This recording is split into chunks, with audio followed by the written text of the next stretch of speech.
you should come to the, because you have to, Anita, I think he is not able to log in. Let me call him. Shankarji, could you please WhatsApp me his number? I'll try to call. Yeah, I'll just send you. एक minute दीजिए. You should be live, Velu. Yeah. One second, I'll give you the number.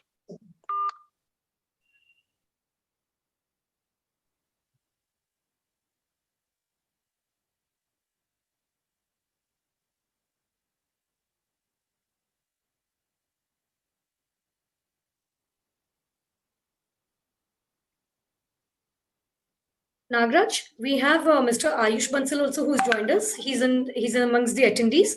I request you to please add him to the panelist as well. Sir, are you logged in as root?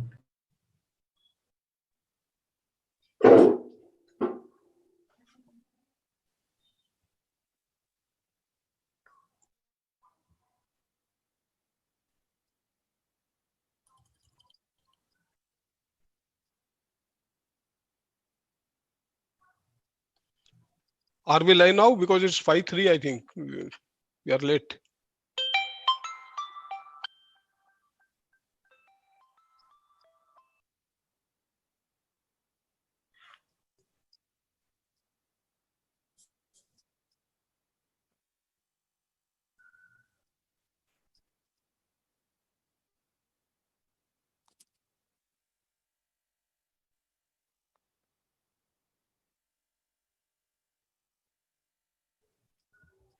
Ayush, are you able to switch on your video?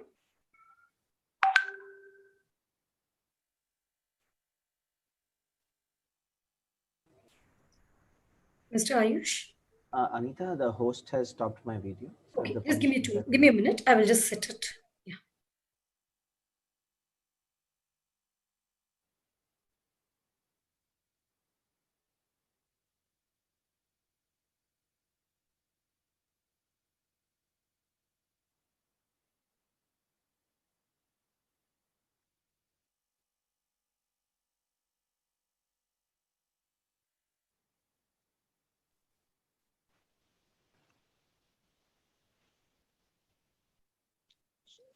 अभी Giriraj ji time हो गया, तो will you would like to welcome and start with the welcome?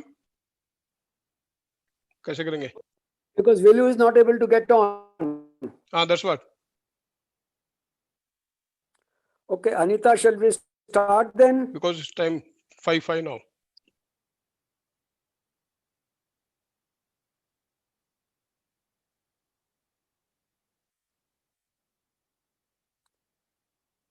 Anita, shall we start? Anita, you on mute. She is trying with Velu.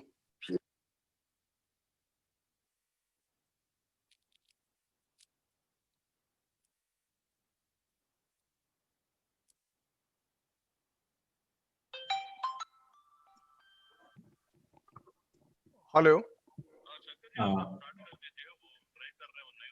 चलिए ठीक okay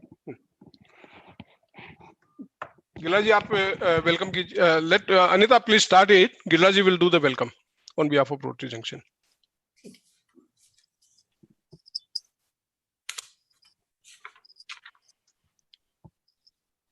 Okay, shall we start? Yeah, Anita will do. A very good evening to everybody present here. I take immense pleasure in welcoming each one of you to today's panel discussion. And we are very happy to see all of you logging in, and we wouldn't take too much of your time. I take this opportunity and thank the Rotary Junction in BNI for giving us this platform, especially to Rotary Junction, Bangalore. Just a few words about Rotary. Most of us know what is Rotary, but just for the benefit of others who do not know much about Rotary, Rotary International is a voluntary organization of business and professional leaders who provide humanitarian services and help to build goodwill in the peace of the world. There are approximately 1.3 million Rotary members belonging to 35,000 Rotary clubs in more than 200 countries. It was founded in Chicago in 1905 by Paul Harris. And what do you think is the purpose of Rotary? Rotary clubs exist to improve the communities through a range of humanitarian, intercultural, and educational activities. Club advance international understanding by partnering with clubs in other countries as well. Rotary encourages high ethical standards in all vocations. Today, we specifically talk about Rotary Bangalore Junction.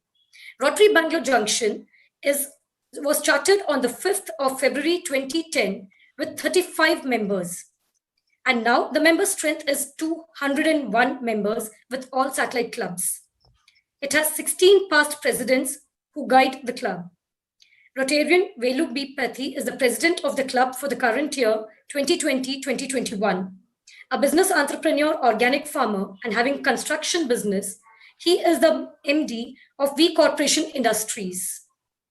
He is a philanthropist by nature and major donor level 3 in Rotary. As he is unavailable at the moment with us, I would like to introduce our senior member, and he is the Vocational Service Director, Rotarian B.S. Gilraji. He is a past president and a very, very senior member with us. He was a president twice, and his knowledge is unseamable. He's a big name in the chemical industries. He is the president of 2 Birla companies and has attended several seminars as a keynote speaker. He has also been the head of events around the globe. I would like to take this opportunity to welcome Gilaji to present the note of welcome to all of us. Over to you. Thank you, Anita. On behalf of Rotary Bangalore Junction, I would like to welcome each one of the panelists. Thank Anita and Shankarlalji to organize this panel discussion. And I welcome Dr. Madura Chatrapathy, Mr. Ananthram, Mr. Suresh Kumar, Mr. Ayush Bansil, who have kindly spared their Sunday afternoon to be with us. And we look forward to benefit from their vast knowledge and experience during this panel discussion. So let's start, and I wish each one of you all the best. Thank you. Thank you. Thank you so very much. I would like to just take this opportunity on speaking a few words about BNI also. BNI is the world's leading business referral organization with about 270,000 members in over 9,500 chapters. In 2019 alone, members generated almost $16.7 billion as revenue through this referral business. Members are supported by a global team that provides training, structure, and technology that is needed for success. BNI Bangalore, in particular, started 14 years back and is one of the earlier regions of BNI India. Balaji Pasamurthy and Ananthram Varayur are the executive directors of BNI Bangalore. Currently, BNI Bangalore has close to 2,557 members spread across 62 chapters. Till the states and the current stats of Bangalore are referrals, visitors, thank you slips, current members. We are still counting and we're looking for many more additions too. This is about BNI. Thank you so very much and happy to have you all on board. I would now next like to go on to our next part of the agenda, where I would just briefly welcome all our panelists. Gilaji has already mentioned about all our panelists. We are very happy to have you on board, sir. I would like to start with our first panelist, Mr. Suresh Kumar. Suresh Kumar is the Director, Marshall Motors VOLVO Cars, and also with Team Focus Human Capital Private Limited, a HR consulting firm from Bangalore. He is a professional with over 25 years of experience in sales, coordination, and services in varied industries across the functions and geographies. He's a passionate enabler and mentor for youngsters to convert their aspirations into reality. He is very humbled from the fact that he grew from the bottom level and didn't have the misfortune of falling from the top or was born with a silver spoon. Suresh is born and raised in Bangalore.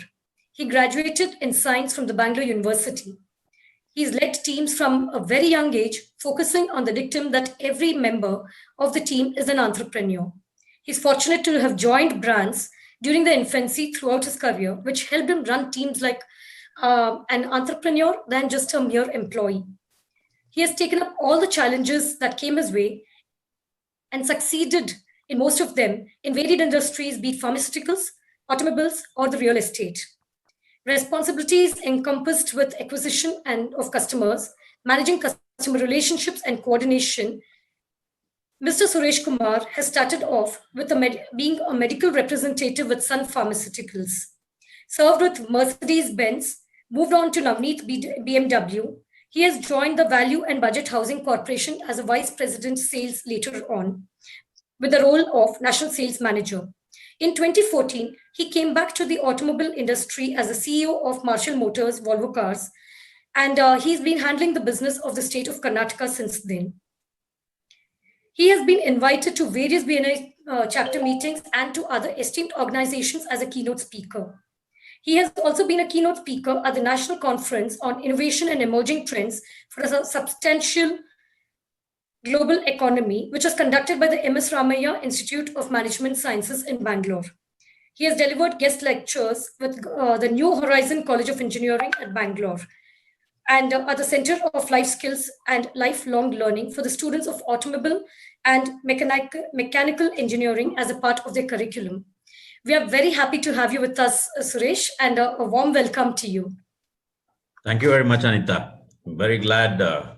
And that was a very flowery, in my own eyes, I think I've suddenly gone up a couple of steps thanks to you. I never knew I was this good. Thank you very much for making me feel a lot better than I actually am. Thank you so much. No, we would get to know anyways. So with this, Suresh, I would like to just ask you, since I read in your bio sheet now that, you always dream of making your employee also as an entrepreneur. So what exactly is an entrepreneur and how do you perceive entrepreneurship? And what is the spirit that guides you and motivates you? Thank you, Anita. When you called me and said, we're going to be having this panel discussion, and the subject was very, very interesting for me. I mean, when you said entrepreneurship, you said brand, two of the things that have always driven me throughout my career. So then I said, maybe my perception of entrepreneurship, my perception of my understanding of an entrepreneur is very, very different from most. So I looked up the dictionary and I said, let me see what does the dictionary have to say about an entrepreneur. So the dictionary said a person who sets up a business, taking on financial risks in the hope of making profit. I said, yeah, that's what everybody believes. Everybody believes whoever puts in money into a business, and especially during its infancy, is an entrepreneur. But then I looked within and I said, what does my life experience tell me about what an entrepreneur is all about? To me, an entrepreneur is any entity which has the ability to find and act upon opportunities. There is no written law, as far as I'm concerned, that sorry, I think I lost it. Yeah. For me, it is not about who is putting in the money. Any person in an organization, at whatever level he is, whether right at the top of the pyramid or at the bottom of the pyramid, if he can find an opportunity and act upon it, taking full ownership for the results, is an entrepreneur. The whole idea of thinking this was, like you rightly said, whenever I joined an organization during my entire career, I noticed that I joined them when they were new in the market, either in the geography or in the market. So starting off with Mercedes-Benz, that's when Mercedes-Benz was a 100-year-old company by then, but then they were coming into the country. So I had the opportunity of handling the brand with the basic premise of how the brand needs to be handled, but in a very entrepreneurial way, meaning that there was a lot of multitasking. I mean, the whole idea of entrepreneurship for me is how well can you multitask? How can you bring all your faculties into not looking at it as a job, forgetting that every morning at 9 you're coming in and going out at 6. So this is how I looked at entrepreneurs. And since I, as a young person, wanted to be an entrepreneur, everybody under me was also told to behave like an entrepreneur. So that's my journey as far as entrepreneurship is concerned. Also, Anita, something that I realized as I was sitting and listening to everybody else was perhaps I am the only one in this panel who is not a true entrepreneur. I have never started a company. I've always run companies. So that's how I look at entrepreneurship. I as think that's well. the beauty of this panel, Suresh, that we will be actually talking about both the aspects, a corporate aspect as well as the life of an entrepreneurship, because most of us have multi-businesses and we do take up jobs. So keeping it in mind that we have a mixed audience. So I'm sure that your expertise and your knowledge will be of help to all of us too. Thank you so much, Suresh. I would like to take the opportunity of introducing Dr. Madhura. Dr. Madura M. Chatrapathy. She's an entrepreneur. Ma'am, may I request you to please switch on your video as well? May I request all the panelists to please switch on your video? Nagaraj, could you please help us with that? I think Ayush is, yes. Yeah. Thank you so very much. And a request to all the members who have joined us as participants, you may please park all your questions in the question and answer sessions. Our esteemed panelists will be happy to take them and respond to your questions. We will be having the session of question and answers at the end of in the last 15 minutes. Thank you so very much. I would like to take this opportunity of introducing Dr. M Madura Chatrapathy. She is an entrepreneur. She has distinguished herself by obtaining a simple technology of making tamarind from the CFTRI 40 years ago and growing it to be an industry. And she's become the industry leader of customer food ingredients. Her company, Food Associates Bangalore, caters to local and global food processors. Though she has not undergone any formal school trainings, she has remained to be an eternal learner. After her graduation in science, she did her PG diploma course in journalism first and then in marketing and advertising. She has topped the list in both with distinctions and gold medals. She's a founding president of AWAKE, Association of Women Entrepreneurs of Karnataka. After her graduation, she also decided that it is very important to empower the women. And that is when AWAKE came. Today, it is a global model in the spirit of voluntarism, enterprise, and women empowerment. She set up the first incubator in the country in 1988 for the food enterprises, as women were taking to food processing as an industry. Madhura initiated ASCENT, which is the Asian Center for Entrepreneurial Initiatives, to foster entrepreneurship and for finding enterprise-led solutions to development challenges. A special mention must be made to the singular honor she received from the US State Department, that is the Distinguished International Visitor Alumni Award, DIVA. She was selected from among the global nominations of International Visitor Program alumni. She was invited by the US government as a 45 days exposure to visit on entrepreneurship. She has initiated a variety of program projects, led workshops and training programs in over 40 countries since then. Her efforts have been recognized both by the state and central agencies, to mention the NSIC Award from the President of India on the Kempe Gowda Day Award from the Bangalore Mayor. She has also been awarded the Literature Honoris Causa by the Bangalore University and was also named the Honorary Professor of Tumkur University. ISBR Business School Award of Eminence in recognition of her outstanding contribution in general leadership and social entrepreneurship, and the FKCCI Lifetime Achievement Awards are a few more to mention. She has been providing expert advice, leading workshops, and conducting studies for enterprise-led development for UNDP, ILO, UNIDO, World Bank, International Trade Center, Economic Commission of Africa, UNESCAP, the EU, and the country of India Cooperations, and many other such agencies. She has also served as a director for State Bank of Mysore National Advisory Committee, IDBI and the SIDBI, the trustee for Canara Financial Advisory Trust, serving on the governing board of the Rural Development and Self-Employment Institute. She serves as the governing board member of Kautilya Entrepreneurship and Management Institute. She has the distinction of being the first woman Rotary District Governor in Asia and also the first international training leader for training the district governors elects from across English-speaking countries. She has received the Rotary International's Service Above Self Award, as also the Rotary Foundation Distinguished Service Award. She has initiated 2 prestigious annual vocational service awards through Rotary Bangalore Downtown, Award for Pioneers for pioneering a much needed business or service, and the other being Women of Distinctive Vocation Award.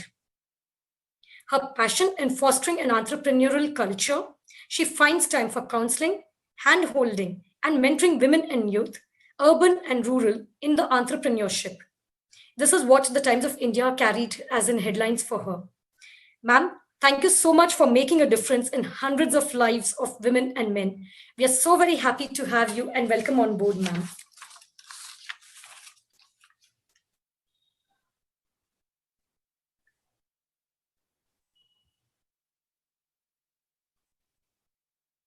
Ma'am, may I request you to please unmute yourself?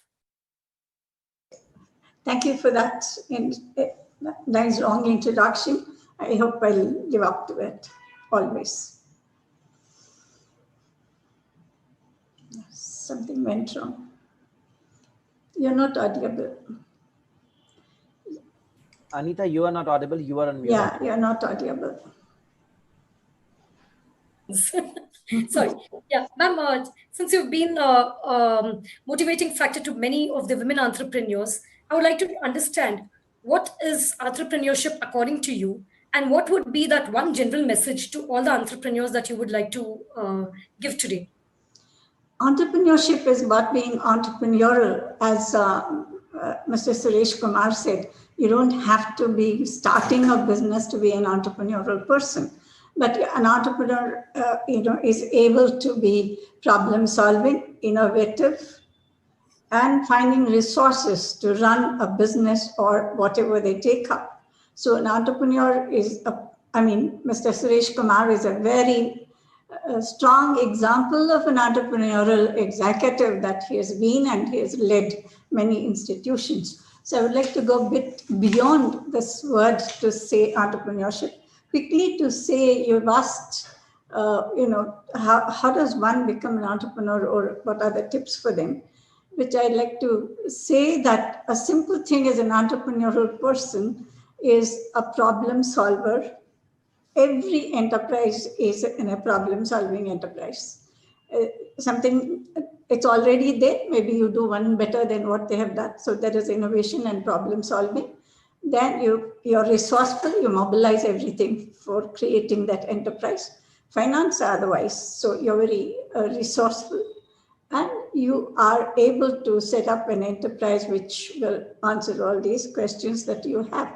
So an entrepreneurial person is a person who is problem solving, resourceful, and able to reach out to the people's need and meet what has to be done.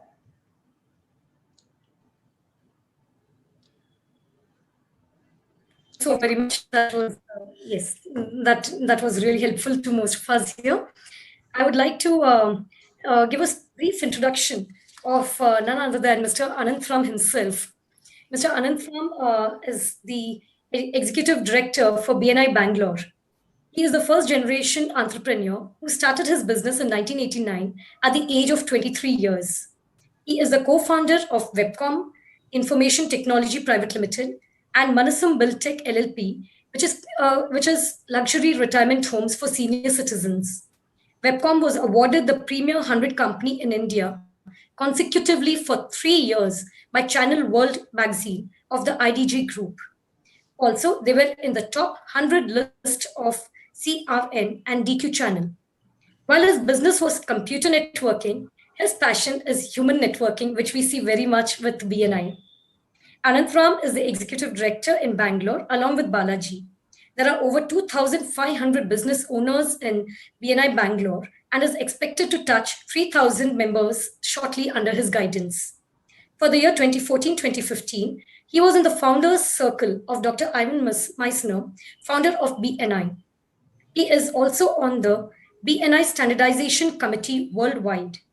Currently, He is having an additional role in BNI as Best Practices Team for BNI Online. Mr. Varayur is the ex-VP of AIT Bangalore, which is Association for Information Technology. He was on the executive committee of FIT DAK, that is the Federation of IT Dealers Association, Karnataka. Anand is a marathon runner. He fulfilled his dream of running a marathon from the city of Marathon to Athens, which is an authentic marathon run. He has done several half marathons as well. His personal best is 10 kilometers in 54.1 minutes and 21 kilometers in 1 hour 59 minutes. He's married to Ms. Sumati, who is also his business partner, both at his business professions as well as BNI. This couple has a dream to start a retirement home project for senior citizens attached with an orphanage so that seniors get the company of grandchildren and other kids, and the kids get grandparents as well. It is such a noble thought. Please welcome Mr. Anantram, the Executive Director, BNI Bangalore. Thank you so very much, Mr. Anand. It's a pleasure to have you here. Yeah. Thank you. Thanks for the invite, Anita. Thank you very much. I'm so happy to be along with Dr. Madura Chatrapathy. I don't know whether you remember me, madam. Myself and Sumati, we used to quite often visit your office in Malleshwaram around 25 years back when we were quite young into the business. Okay, along with Rambhat. So he used to help us a lot. Very much so. Yeah. So good to share the panel along with you, ma'am. Yeah, I'm equally delighted.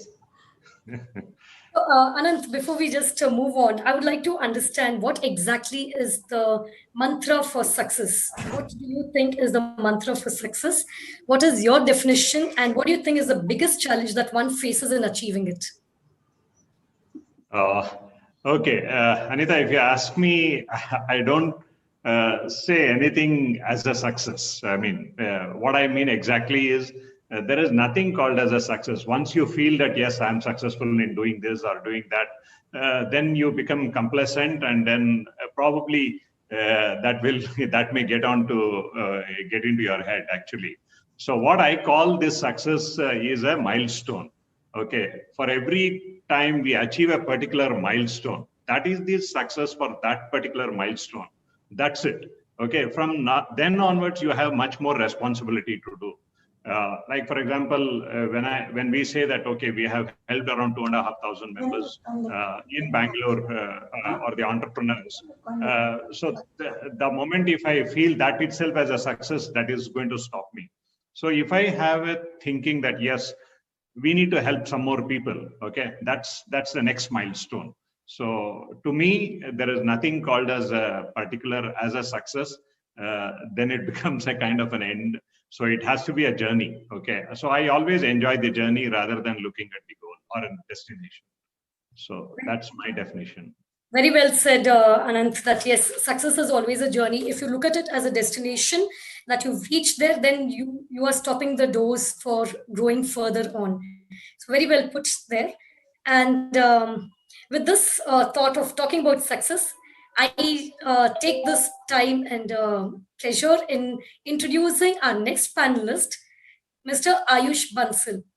Ayush Bansil is a young and a dynamic entrepreneur who's made his way to become the executive director of VAPI VALSAD region through his dedication and hard work, preferring to have a startup and then becoming successful over having one successful startup over one's family-run business is not what everyone chooses to dream and is determined about. But here we have Ayush Bansil, who chose the other path. He is truly an exhilarating example of dreaming big and making it happen, as he lives by dare to dream big, and this rightly justifies him. Ayush started his journey in BNI as a member in December 2016, and since then holds many world records under his leadership.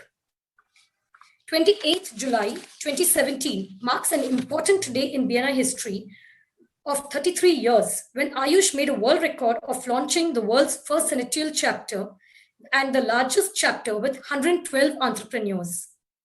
He holds another world record for launching the second largest chapter with 102 members within 74 days of the launch of the first chapter.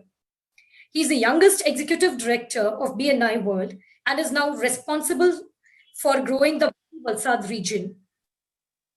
VAPI Valsad region holds many world records under his leadership. They have invited up to 704 visitors, 600 Anantram, Ayur. and 623 visitors at the first three locations respectively. Not just that, under his leadership, the VAPI Valsad region created a world record by launching 4 chapters back to back, that is Tuesday, Wednesday, Thursday, and Friday within the same week. And it does not stop here. He's just unstoppable. He amused the BNI world again on 25th August 2020, very recently, by achieving another milestone along with his team by launching the first double senatorial and the largest chapter in existence till date with 231 members. Ayush has been touching new heights in the BNI world and has been a global speaker in many countries. He believes in taking everybody on board, and that's the secret to go far and long. Ayush's brother Ayush Bansil runs a successful commercial laundry startup along with him, and also they do have a digitalization and records management business. Ayush's wife Swati Bansil runs a training startup helping entrepreneurs to grow through different learnings. Ayush is a hardcore networker and believes in opening new relationships each day. So, ladies and gentlemen, let us welcome Ayush. Thank you so very much, Ayush. We are very happy to have you here today.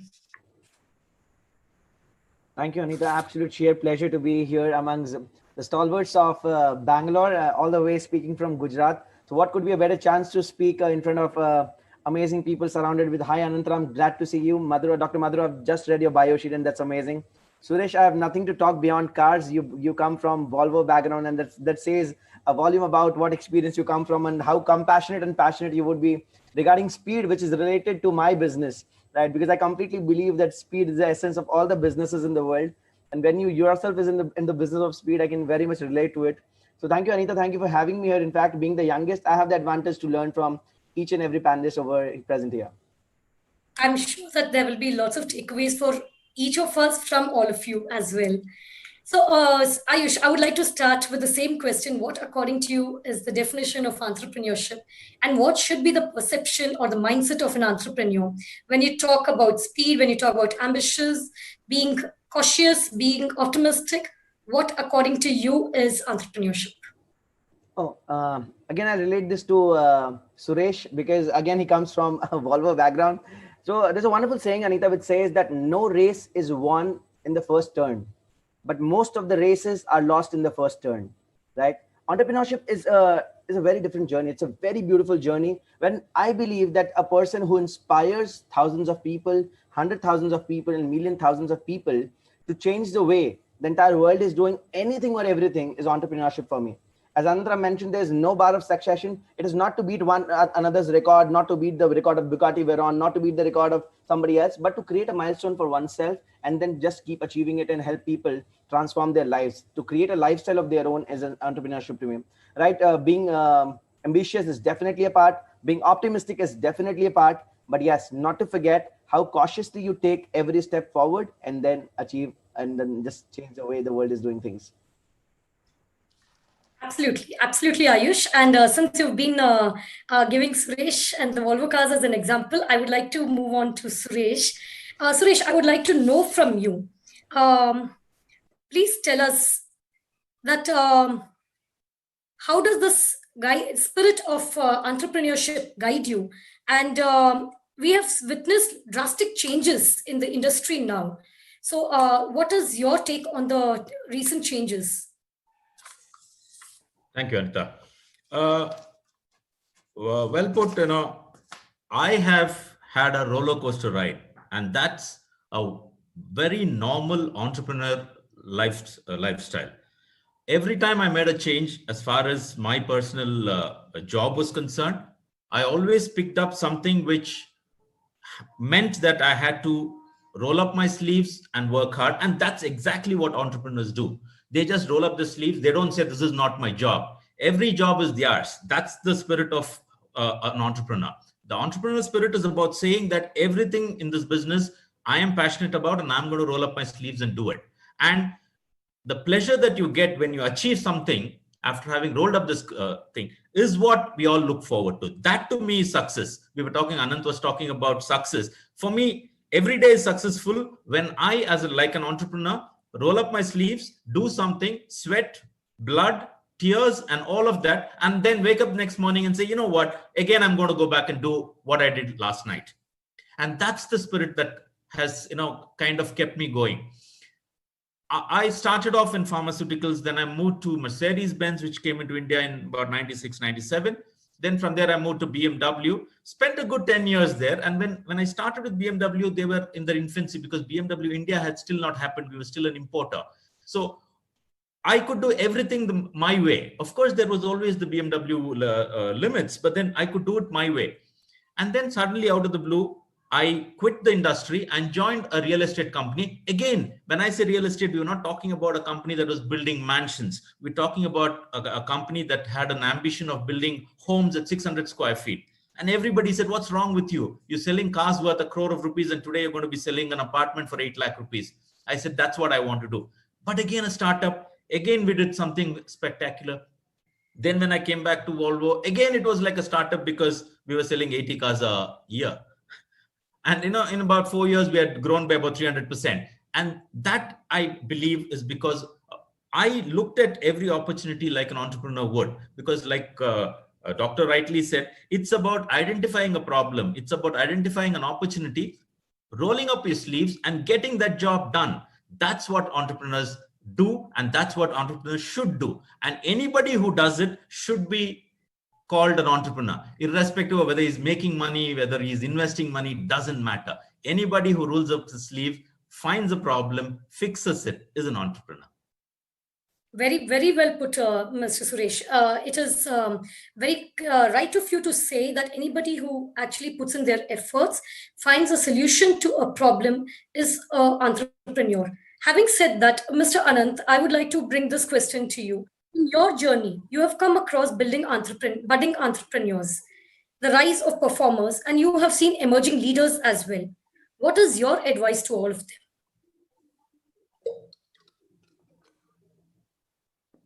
See, for any one want to become an entrepreneur or budding entrepreneurs, so my first advice would be just follow your passion. Okay, that's it.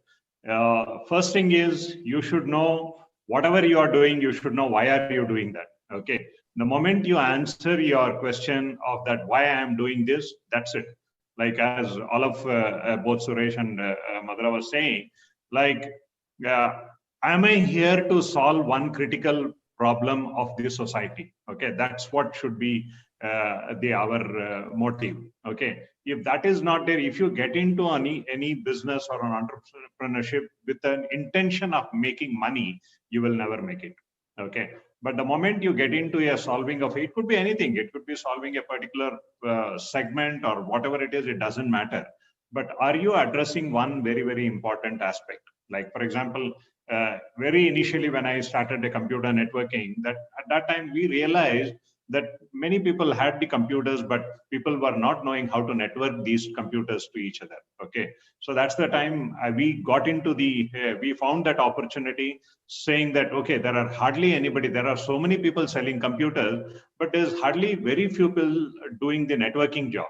Okay, that's the one which we took up. In fact, I even remember the first time when we had to lay a fiber optic cable, I had to airlift the fiber optic cable. Can you imagine airlifting the fiber optic cable, such a heavy one? Okay, because we needed that. Okay, that's the kind of thing where I have sold even 1,800 rupees per meter. Today it is available for 10 rupees, 12 rupees kind of a thing. Okay, so that's the time when very early we found that networking is an opportunity there. Similarly, the next one, my journey of BNI, if you look at for any entrepreneur or a business, when you start, getting a new customer is so important. Okay, and that's where the lot of energy, money, and everything gets invested. So we wanted to solve that. The moment I came to know that okay, BNI can solve this issue, Then we jumped in. Okay. And finally, in my own business of retirement home for senior citizen, we know that there are a lot of children that are settled worldwide for a compulsion. Okay. Their parents are here. And so now they are always worried about their parents. Who is going to take care? What will happen to them? Every other day they keep making phone calls and things like that. So they are always worried about what's happening there. So can I create an atmosphere or a place, safe place where I can take care of all of them? So both myself and Sumati, we researched for about more than about 4 to 5 years. We were just researching everywhere. We went and stayed in so many places and then made a lot of notes and then got it. So my suggestion to everybody is just follow your passion. And then first thing is understand why are you doing that business? That's it.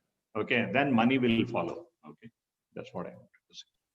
So if I just have to sum up what Suresh and Anand have just shared with us, one is it is all about problem solving, putting in your efforts, and it is not only about making money, it is also about making relationships.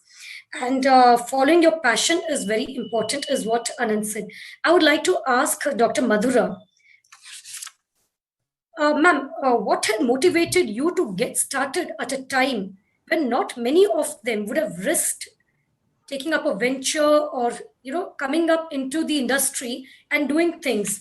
You have come a way long with 40 plus years of experience.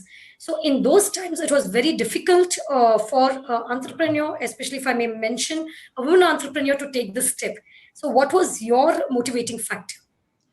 Number one, I must say that I was never treated as a girl in my family. They never said you're a girl. That was never expressed at all, not even by mistake. So I was brought up as a person. That's the first thing that helped. And my father was the kind who encouraged when you wanted to do something new and different.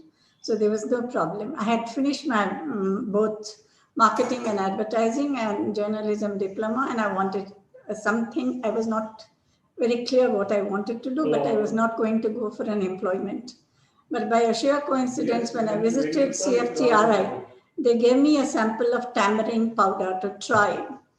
When I tried it, it is very simple. It's a powder like salt you can add. I felt, oh, so many women will benefit because they have to soak, squeeze, do all that hard work just to get some tamarind juice. So I felt it would be a good product. So I just took up this technology and started off. That was my motivation to say that this will be a good product in the market, because then instant food had come, MTR foods had come, people were ready for taking something new. So once I set it up, you would be surprised. It's a simple technology available with CFTRI. Even today, for 40 years, there is nobody else. I'm the sole producer in the country.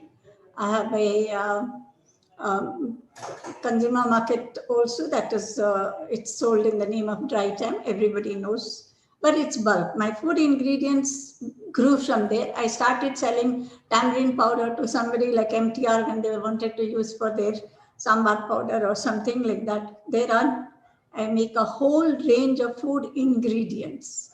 Anything people want.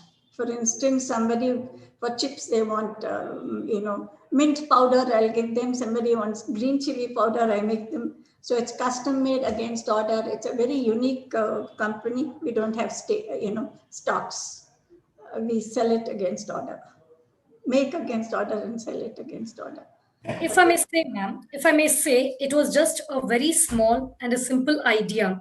And you believed in yourself, you believed in your product or your service, and you just took it forward. And that is what got you going. And here you are today, not only with your own business, but also the motivating factor for so many other women entrepreneurs. And with your other institute called Ascent, you are guiding so many of us. Thank you so very much. And so one of the takeaways here is just believe in what you do. If you're confident of what you're doing, and if you are sure that this idea is a good idea, you should always take the risk of doing it. Having said that, I would like to come to Ayush. So Ayush, what has helped you reach where you are today? Is it been success all the way, or were there some setbacks, were there some learnings? What has got you here today? Of course, Anita. So I definitely come from a business background, but I never chose to be a part of my family business. I hail from a very, very small town in Bihar, migrated to Delhi, came all the way to Gujarat. I always say That's what I've learned. And because my family always used to it comes from an old traditional and a conventional business model. Okay, they always used to tell us one thing, that just keep doing the good work and luck will follow you and everything happens. I don't believe that luck always follows you or makes the right things at the right time. But believe me, when I came to Gujarat, it was a very hard journey and very hardships, because I never knew how to speak Gujarati. For the first time I felt, because textile is the major dominating part of Gujarat, for the first time I ever touched sari here, because being a bachelor when I came, I entered here like 5 years back.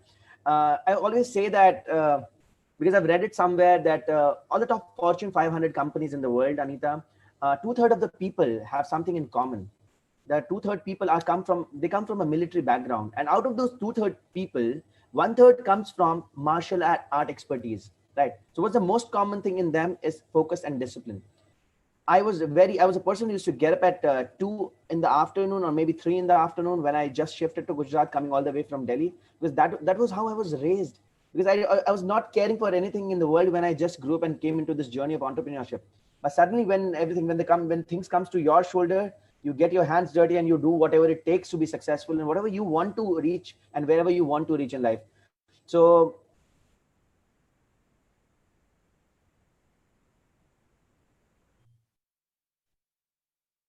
I think we've just lost Ayush for a moment.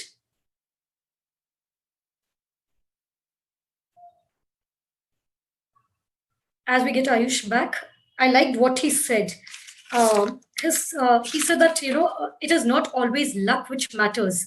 Luck may follow, but it is your hardships, what you have done in your hardships. It is all about your focus, your discipline. You should know what you want to do. And it is at the end of it, when you take up the responsibility of doing things, that is when it always matters that, success will always follow. Till as we just get Ayush. Yes, Ayush. I was just summing up what you had said, so you can please continue. I don't know, where did I stop? I don't know till where did you hear me actually. So we heard about about the focus and discipline, which has brought you. You used to wake up at 2 a.m. in the mornings, and once the responsibility comes on your shoulders, that is when you realize the value, and that is when you start going. So true. So there are people. Actually, I used to 2 p.m. in the afternoon. Yeah, actually, it is 2 p.m. in the afternoon. It's not 2 a.m. in the afternoon. In the morning. it is an absolute spoiled brat. Yeah. I was just trying to. I just wanted to see whether Ayush is correcting me or is anybody going to pick it up. I was just quietly watching everybody, and Anand has that eye to detail, So believe me. So it's not something to feel bad about. It's something to feel very proud about, because I accept I was a spoiled brat, and there's no harm in that, because I lived my life. I lived my teenage life being, brought that way. And today, actually, I'm able to inspire so many people across the world, and I'm happy about that. So for me, happiness is that. And talking about that, Anita, there are a lot of people who do not do things by heart set. They always follow mindset. That's a hollow victory, I believe. That's an absolute hollow victory. If you don't have a heart set of doing, and if you don't have the right mindset to do what you're doing, you will never be able to be happy in whatever you're doing in life. So for me, if you ask me personally, I don't know. With all due respect to Suresh, Dr. Madhura, and Anantram on screen, right? Everybody has their own journey and their own experiences and tips and bits to share. I'm just sharing the tips and bits of my life. Just being 29, I'm just sharing parts of things which has given me success, and I'm happy wherever I am today. So yes, Anita, that's absolutely over to you. Thank you. I mean, this is very precisely well said, that, it is all in your mindset. And I remember Dr. Madhura also mentioning this to me when I was just having a small discussion offhand with her. I had asked her about the women entrepreneurs. What are the misconceptions about women entrepreneurs? How do you guide women entrepreneurs for those who are going to venture out into the corporate world? So, Dr. Madhura, I would like to call you now, and I would like to take your piece of advice, or the way you would like to guide the women entrepreneurs. First, the thing is that you need to forget you're a woman. You're a capable human being. If you set yourself on that, it's best, because that's what has happened to me. I was never treated or told you're a girl, repeatedly at home or outside. Because you are a capable human being, you can deliver. Of course, there are certain, the societal and other perceptions still persisting. but you can always overcome that, provided you work. And I have seen ordinary people who make very good businesses. I've seen rural women with just a bit of guidelines, they are able to do. So it's once they start doing, everybody says, look how nicely women are doing, and the others follow. So my approach has been treat people as capable human beings first. Taking into account, yes, they are women. In some way, our society looks upon it in a different framework. So we tell them, okay, face it, but then you do your work and they accept you as a capable human being, and then you work forward. So that has never been a challenge, but also they've had very good role models. If you think that me and Kiran Majumdar started business together, see where she is. So one can be what you want to reach and how you want to reach. But that is what the training, as well as business counseling and such interaction that we carry out. Personally, I do a lot of business counseling, from just startup to anything. They get an idea, they don't know where to go, they come to me. Just one or two words, go here, do that, go to I send them sometime to a domain expert. They get the inputs and they start. So they need some hand holding sometime. Very, very well said. And just as Ayush and Dr. Madhura said, it is all about a mindset of a person. So the minute we start thinking or believing that we are women and we have limitations, we are actually imposing certain limitations on ourselves, by default. So yes, we need to change our mindset, and glad to hear this coming from both the men and the lady. And Suresh, I would like to know, since you're representative in the corporate industry, I would like to know that, what impresses you the most when a candidate is, given his bio or a CV to you, and when you need to hire someone, what about that person impresses? Is there any tips, or is there something which you particularly look forward to? Hiring is something that I do very unconventionally, and I've always done it very unconventionally. I am not very driven by academics. I mean, I'm sure lots of people on the panel and others are highly qualified, but then I personally don't look at academics at all. I take a lot of risks with my hiring. I've always gone ahead and told myself, I go by the gut. One is possibly I have a very strong gut feeling. Number two, when I talk to people, I kind of get I like people who are as passionate as I am. I mean, you got to be on tenterhooks if you're going to want a job. So if somebody comes across as that, I'll try and hire them. And the third most important thing in hiring, when you hire on gut and not go by the conventional way, is you should be ready to embrace failure. I have hired lots of people who haven't fitted in. Doesn't mean they're bad. Doesn't mean that they don't fit in elsewhere. They just didn't fit into my jigsaw puzzle. But then I'm okay with it. I still continue to do the same thing because I like to say the same story again and again. I don't like to change my story. Maybe, I'll do my course correction, but I will not change the course. If Columbus hadn't, if he had decided to turn around and come back, we would have never found America. So I look at it like that. So there could be course corrections, but my hiring has always been on gut. I'm not too excited, neither am I. Academic qualifications are something that I'm not very worked up about. I go by my gut and I'm willing to see failures. But trust me, when you are ready to embrace failure, the number of failures that come your way diminish by a very huge margin. You don't see too many failures. Point is, you got to embrace it. You should be ready to embrace it. And then I must have seen a few, but then for the number of risks that I've taken in life, I think I've seen very few failures as far as hiring is concerned. Yes, Suresh. We just lost you for a moment. I think there was a... You did? Okay. But still, yes, we do get the thing that, time and again, what is being repeated amongst all of us here in our discussion is being passionate about what you do. And we've always heard that failure is a stepping stone to success, provided you don't give up. So, and you don't make it a habit. Making failure a habit is where, you are putting yourself in the wrong line of business. So having said that, I would like to come to Mr. Anantharam. In your years of experience, what do you think are the top 3 do's and the top 3 don'ts for budding entrepreneurs? Wow. Okay. If I have to say 3 do's for the entrepreneur, first thing is, or the budding entrepreneurs, I mean, let's say now anyway, I'm a part of BNI. The first thing I tell anyone is first join some network. Okay. So join a group, because that's very, very important. In fact, as Dr. Ivan says, any entrepreneur or any businessman has to be a part of 3 types of networks. Okay.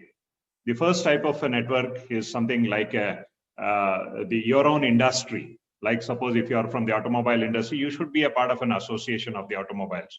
If you are from the IT industry, you should be a part of the association. Okay, that way, once you are a part of the association or any other thing, you will come to know what's happening in your industry. You can't be isolated from your own industry and then stay away. The second type of a network is something similar to Rotary or Lions, what we are there right now. Rotary is doing the fantastic job where you are giving back something back to the society. Okay, that's the second type of the network where you have to, it's a social network. The third type of the network is what we call it as a hard contact networks like BNI. Okay, it's like that is where you will start expanding your business network. So I always tell, because there you get an experienced people with 20, 25, 30 years of experience, and even the young people. Like for example, we have Ayush here. So when in BNI, when all of us are still playing the test matches, so with, launching a chapter at 30 members, 40 members, even 50 members, he suddenly comes up with an idea of launching it with 230 members. Okay. So, because they come with a variety of ideas. So you should have, so these are the type of the organizations which will provide you the varied kind of the, connections. The second one is always collaborate. Okay, don't think that every other person sitting around you is your competitor. I mean, never ever think that all others are your competitors. Start collaborating with the people. Start looking with the people with a positive eye. Because the moment the people are getting into the entrepreneurship or business, oh, I want to hit this guy, I want to hit that guy, I want to hit.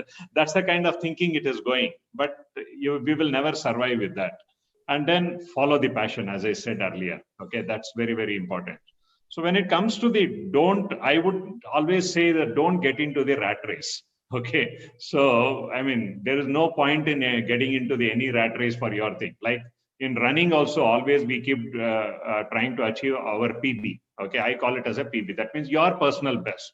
Whatever I was yesterday, am I better compared to my yesterday today? Okay, that's it. Okay, so no getting into the same.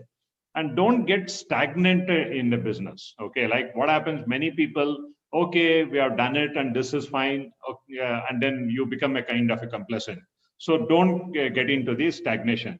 And the final thing is, don't create any enemies. Okay, that's important. Like there is no point in having, I mean, all of us, I think COVID has taught a lot of lessons to us. Okay, there is no point in getting into the creating with knowingly or unknowingly in your entrepreneur journey, you are bound to create some enemies for you. Okay, very cautiously work on that and then don't create any kind of enemies. Okay, I think that's my 3 do's and don'ts.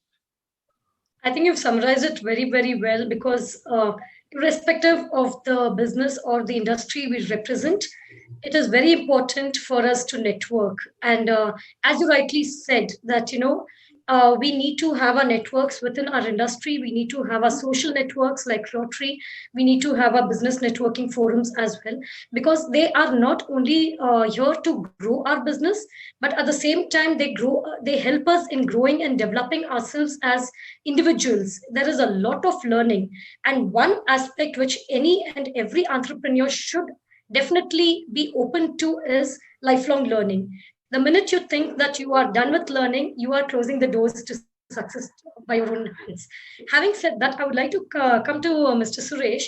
Mr. Anand had mentioned that, these are COVID times, these are testing times, and we are under stress. Okay. And as an industry, we are sure that even you have observed a lot of different work cultures and a lot of stress in your own field.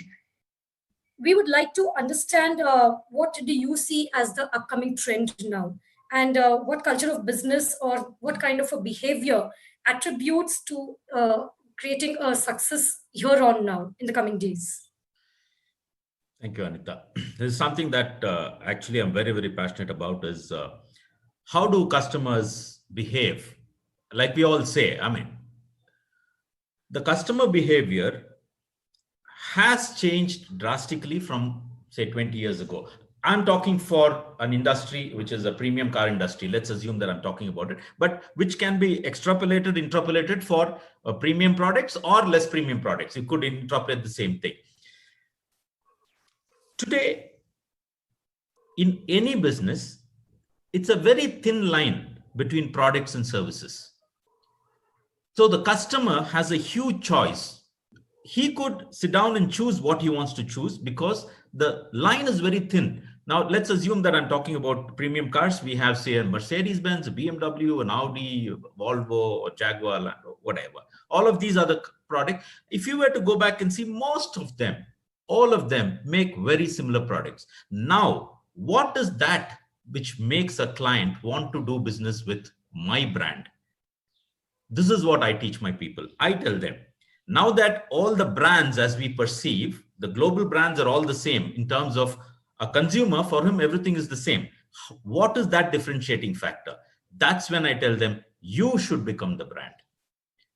Every entrepreneur. So if in my case, I'm making my sales staff behave like entrepreneurs, the same thing happens with you as entrepreneurs, all of you who are listening up. The defining thing at the end of it is, if the consumer looks at you as a brand and he likes you as a brand, he is going to do business with you. And at the end of it, at the bottom of everything is a transaction of money for services or products. That's what we are in the business for.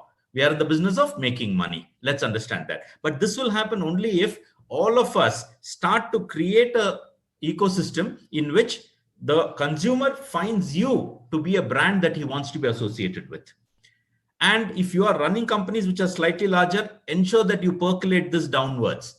Every person has to behave in a way, has to become a brand on his own. The brand equity that each of us can bring together, a collection of a lot of small things done well is one large thing done well. People say, look at the larger picture. I say, look at the smaller picture. Get every individual in your team to do his bit perfectly. A lot of perfectly done small things is one large thing done well.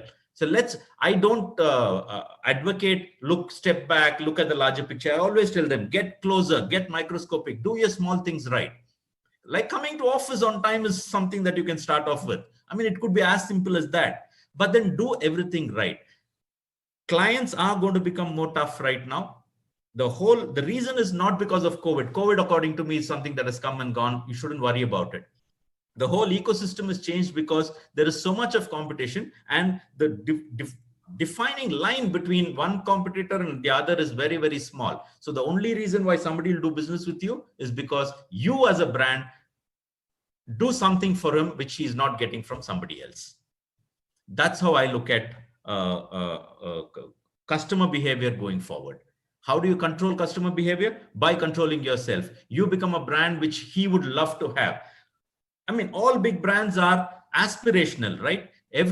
I actually have told this to a client a long time ago. He asked me, what's the difference between this German brand and that German brand? And I was working for one of them. I told him 4 different things. Then he said, what is the 5th one? I told him, I'll tell him 5, and I stopped at 4. I told him, the 5th one is, the only way you will do business with me is if you buy this brand.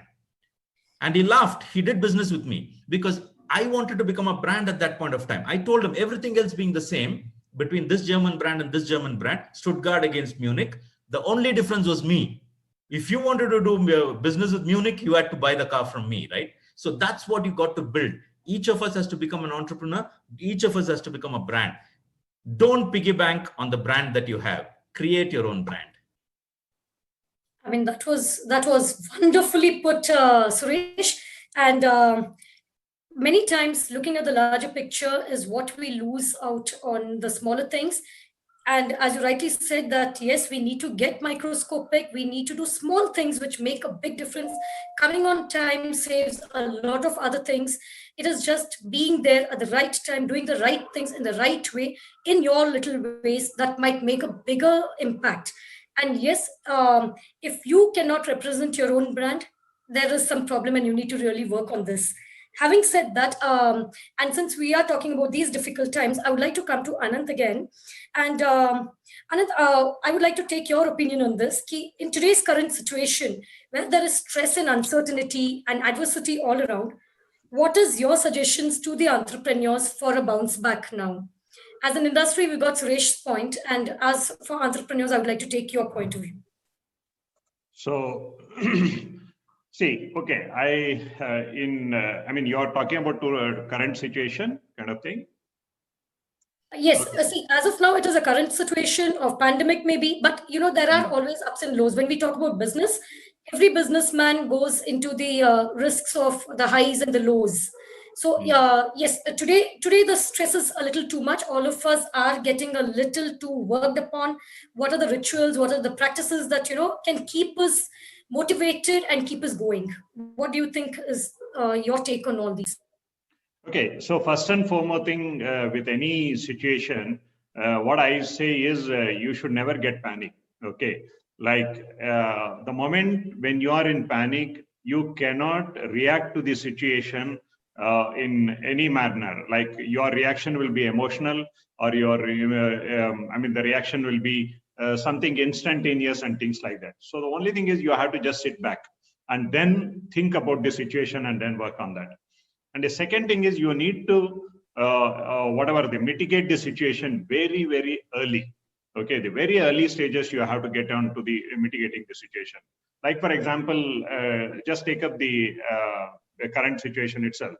The BNI worldwide from past 35 years is a hard contact group. That means we meet on a face-to-face only. Okay, in the sense this is never meeting other way. It's not a BNI believes in meeting on a face-to-face in person only. But on 17th of March, with click of a button, the whole country became online. Okay, that means we started working backward, and in the sense much earlier. Our CEO Graham Miller. So what he did is he started preparing when the first pandemic happened in China, much before that. Then he started preparing the whole BNI world for that. Okay, he started telling them, start doing find out the whatever the online mediums available and the video conferencing tools available, meeting script, so many things he started working. So he started getting into the online world much early. And then he also decided to buy the license for 1 year. Okay, like somebody might have thought that, okay, 1 month, 2 months, it will go away, but he never. Okay, now we are already more than 6-7 months now from March. So that's very, very important in the sense, first thing is don't get panic, and then you have to work, work early to mitigate the situation and then get onto the thing. And then when you are saying about the other practices or whatever it is, I very strongly believe on the fitness. Okay, first thing is, if you are a businessman or an entrepreneur or anybody for that matter, but specifically to the entrepreneurs, you have to keep yourself fit. Okay, because so many families are dependent on you. Okay, it's not only your own family, at least about hundreds of families are dependent on you. So for that, you should be very, very fit. Okay, so you have to take care of yourself. I'm sure there are so many ways. I mean, I love running, of course. So I mean, that's the time for me to do a meditation. In fact, when I do an hour running whenever I'm doing a marathon, it will take a much longer time. 3 hours, 4 hours, actually, you are literally doing a meditation during that running. Okay, and then a lot of ideas you get, a lot of things what you can do. I'm a kind of a solo runner, so I like running alone also. So that's how it is. So you have to develop some practice for yourself, okay, to make yourself calm. I think that's very, very important. Along with self-discipline, taking care of these small habits of doing what you like, keeping yourself occupied, doing a small bit of meditation, or doing your running or your exercises regularly, does help in keeping our mind calm. And once our mind is calm, it helps in improving our thought process. I would like to come to Dr. Madhura now. Dr. Madhura, I would like to ask you, what, according to you, are the challenges that you are foreseeing in the world of entrepreneurship, especially when it comes to tier 2 and tier 3 cities? We have seen that you are doing a lot of work by even encouraging the entrepreneurs there. Since it is going online, since we're getting technical, we are getting digital. So what are the challenges that you foresee for the industry at the moment, and how do you guide entrepreneurs to overcome these challenges? First, the location does challenge us and the way we look at the location we are in. But there are many organizations and enterprises that have come up in such small cities and grown in so big. So let us not, we need to look at the kind of location we are and what are the challenges in that location and how do we overcome those problems. Because basically entrepreneurs, first thing they see or to see is what is the problem, how do I overcome. One is not only to create a product usually that is needed in a, when there is a problem, product or service or many other things, but also how do we face this problem and how do we overcome this problem or work with the problem. That's the first thing. So we need to kind of, what happens is that whether, as I said, for women entrepreneur as well, a whole of today, I mean, what I heard from others was he, she never came in there. The businessman, there was never a business person. So the smallest thing we overlook because we are used to certain things. Therefore, we need to address it, whether it is women or men. There are challenges that they need to look at, and how do we, in a given challenge, start take that challenge as an opportunity. That's what all through we've talked. Every problem is an opportunity. How do we, that's the entrepreneurial venture. So first prepare the mindset, because we tend to say you're in a backward area, it's going to be difficult. Most often these are the negativity that upsets, but from what I have seen. And how do we get them to think differently? Once they need some guidelines and they need some support. The governmental supports are all being offered all the time, but people don't even know how to use them. So they need people who can handhold, who can guide, and who can advise. That is what we need to create. And one of the things that happens we could do is to create like BNI or organizations everywhere, so that there is a place where they can go to and seek advice, get their someone to handhold, someone to guide them. These are what is lacking in the tier 2 and tier 3 cities, because it's more prevalent in other. That's how I would look at the opportunities, because they need a lot of service, many other newer products and many such things. The opportunities are there because they are not getting what is available in the big cities. And we need to look at those as well. So we need to look at them as great opportunities rather than, in a way, but wherever that has happened, we've trained people, brought up people in the area to look at what is most opportune moment now to look at. So these are what we need to do, all of us who are in the area, or we are in the leadership, or we are concerned, we are committed, we need to do this to see how do we guide them. Here is one opportunity, take it. So I think that is what is needed. I think the point which you mentioned on hand holding, giving the guidance, I think that is something which most of the budding entrepreneurs would need. I would like to route this question to Mr. Ayush Bansil. Ayush, this question is for you. In today's scenario, or in any scenario, I wouldn't want to really say it's the scenario, but in general, what I've noticed is that, there are many people who are worth their capabilities. They are confident of what they're doing, of what they're going to deliver. They know it all. And what happens is there's kind of a chicken and egg situation, right? When you want to take a big order, when you're trying to pitch in for something which is very big, you don't have a portfolio backing you. Okay. And what happens is when you want to approach, they ask for a portfolio.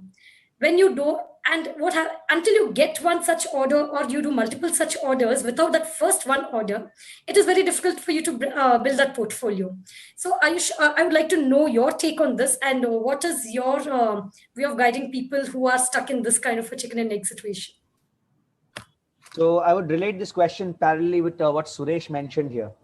Now, what is the difference between so many German cars being sold on the same parallel levels, who come from the same background, more or less the same way? Because if you're driving a Mercedes, and you would not find a difference driving in Volvo, or maybe coming from a BMW, or maybe coming from all the cars in those parallel lines, right?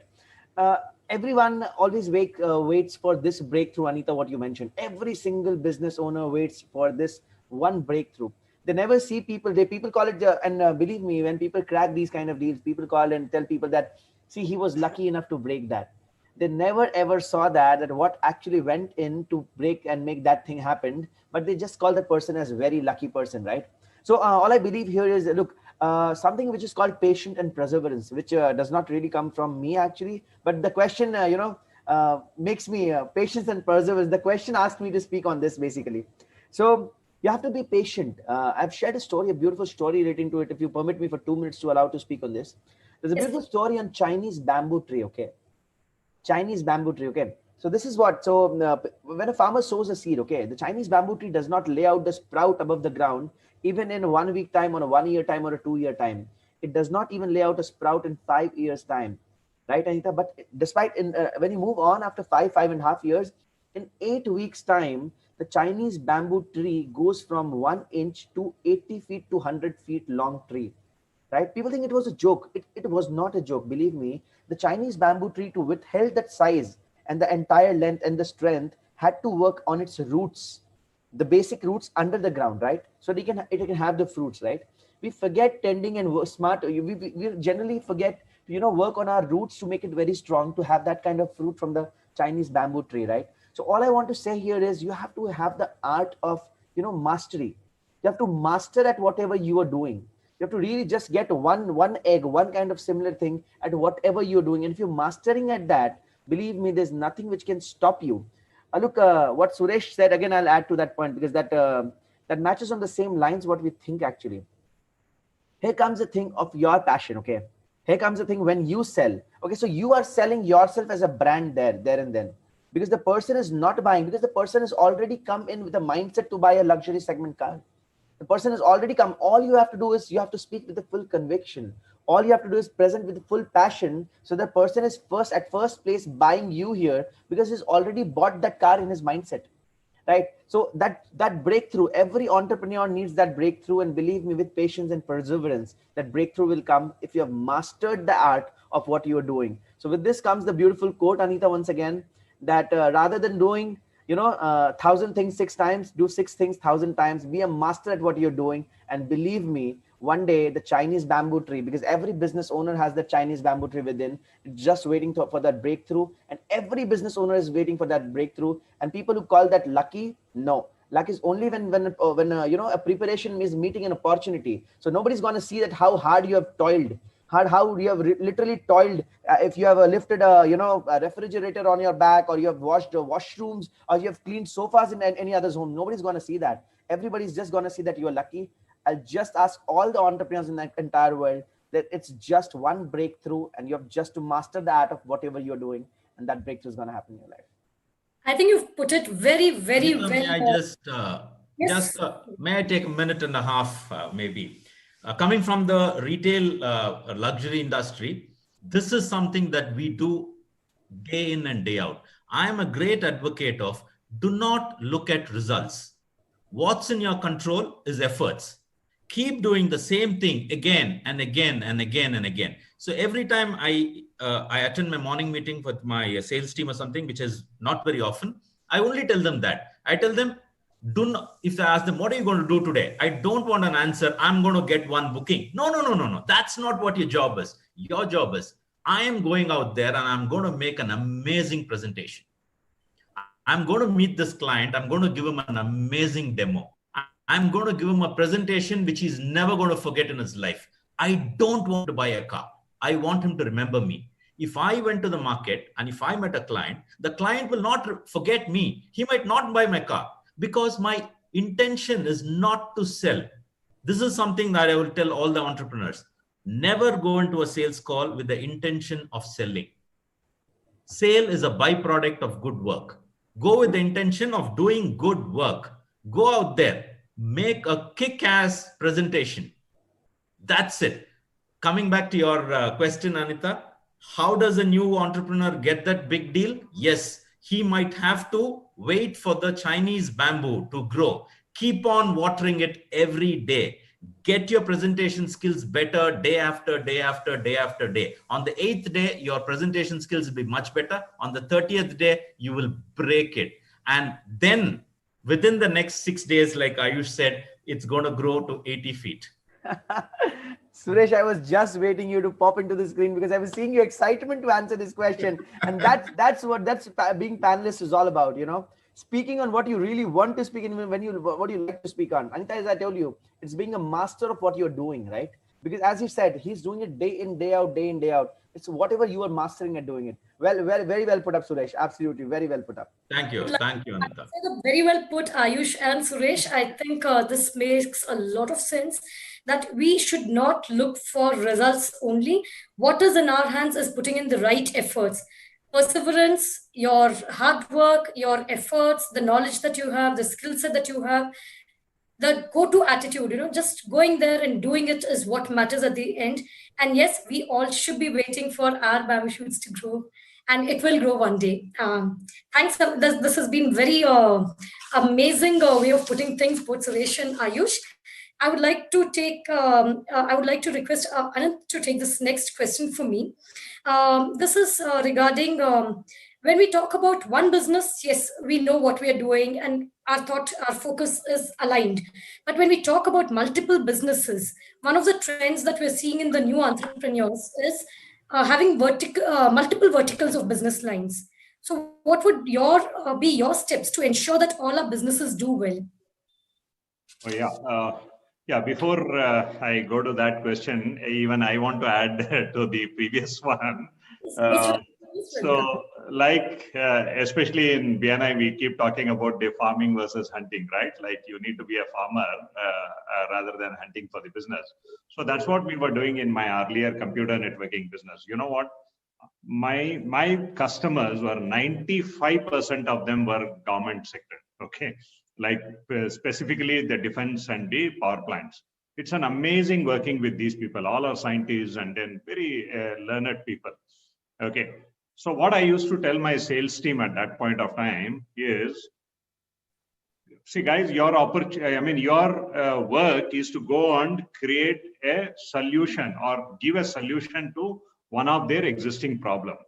So now if you give a solution now, prepare a bill of material, submit it to them, and they submit to a government, get the budget, and then sanction it, then tender it, then it comes, then they will release it, then you apply it. If you become L1, if you get the order, okay, if everything goes in a lightning speed, okay, I'm telling you again, if everything goes in a lightning speed, it will take 9 months to crack a deal. Okay, so if it goes in a normal speed, it will take about 2 years or whatever it is to get one deal. So I was talking to my sales guys only about going and creating that particular solution and presenting it to them. That's it. So the later the process will take care. Okay. And when the tender opens up, even only the L1 or somebody, whoever is lowest, will get the order. Don't bother about that. Okay. But you have given the fantastic solution to them. Okay. That's what is matters. Anyway, coming back to the questions with respect to the different verticals and things like that. See, nowadays, you know what, there is a kind of a tendency or a fashion saying that, okay, I'm doing multiple businesses. I have invested here. I have invested there. I've done so many things and all. Yeah. So, but what I believe is, I mean, good to have a verticals within the business. Okay. Suppose if one particular business of yours can solve multiple problems of a similar industry, why not? Okay. But the only thing is, I mean, I don't know whether it is a good thing to get involved in so many things. Okay. But within that particular, like, for example, now we are into the retirement home for senior citizens, where we are physically building the apartments, and then there we are taking care of them. Okay. Probably tomorrow I may have a tie-up with some other builders and then start talking to them and working with them and saying that, okay, I would like to take up one block of yours and then I will do a similar one. Or probably some of the people who are staying at home, but still they need a service, then I would say that, okay, I will give you a same service at your own place. Okay. So that's the different kind of the verticals. That way I'm focused about what I am doing. So rather than getting totally into the, okay, tomorrow the PG business is really good. Okay, let me get on to that, or some other business is good. I mean, so going behind multiple things, I don't know whether it really works it. And if somebody has got that kind of a bandwidth, that's left to them. But according to me, creating different verticals within your own business, there is a huge opportunity. And that way you can work much closer to your customers. I think that's really well put, Mr. Anand. And I would like to ask Ayush. Ayush, what is your take on perfection? I may take this question to Suresh and Anand also later, and Dr. Madhura. So we'll keep it very short and crisp. What is your take on perfection, and how relevant is it to entrepreneurship?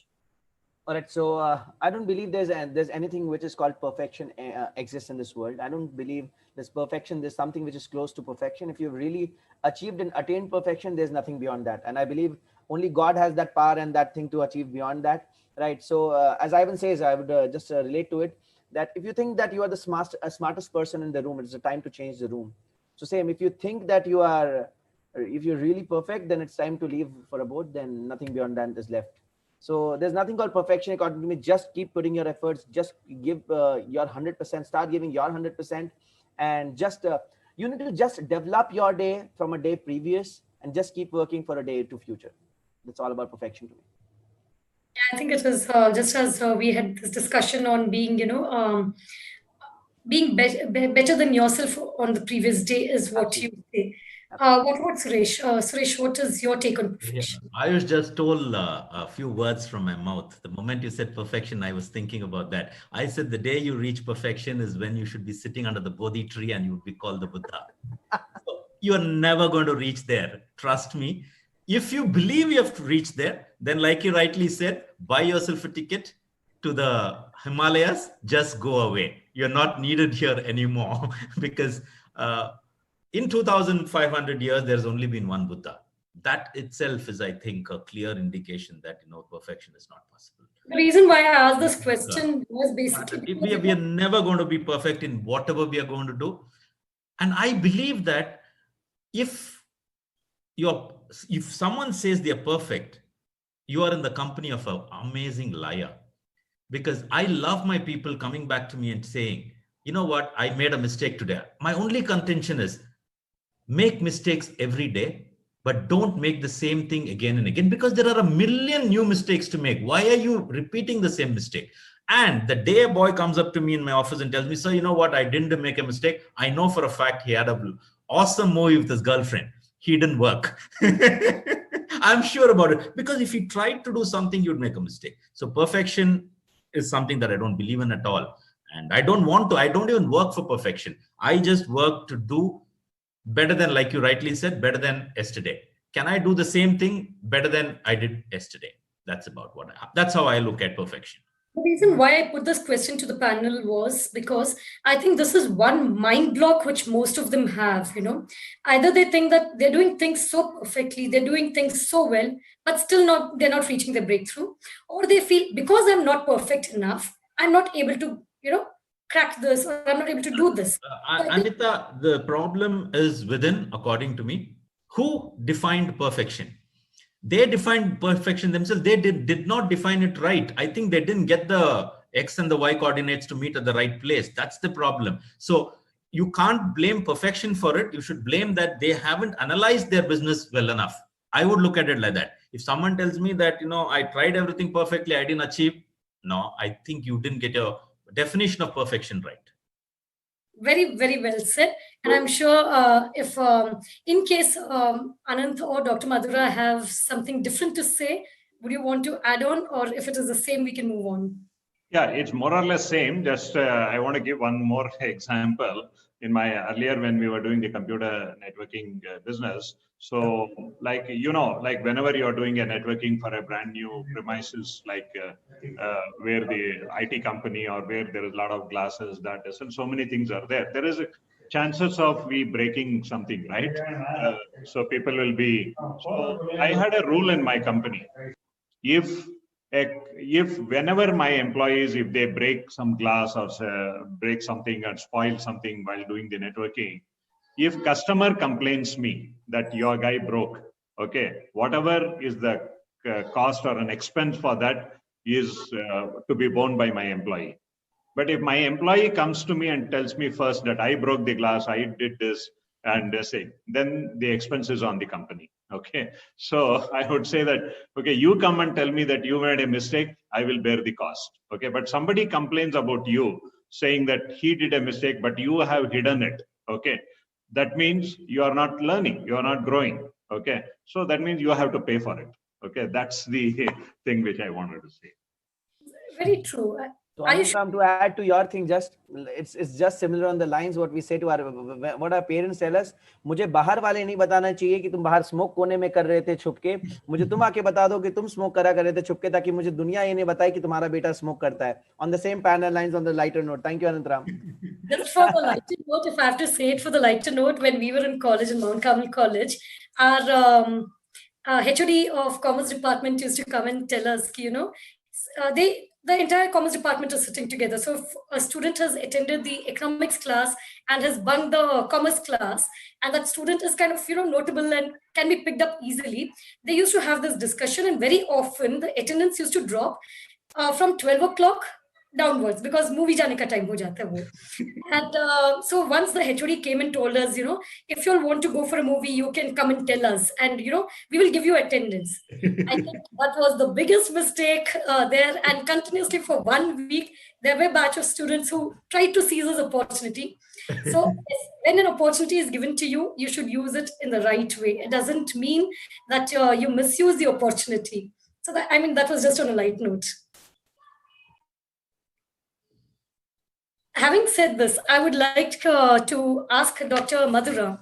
Doctor, I would like to know from you, you've been handholding many entrepreneurs.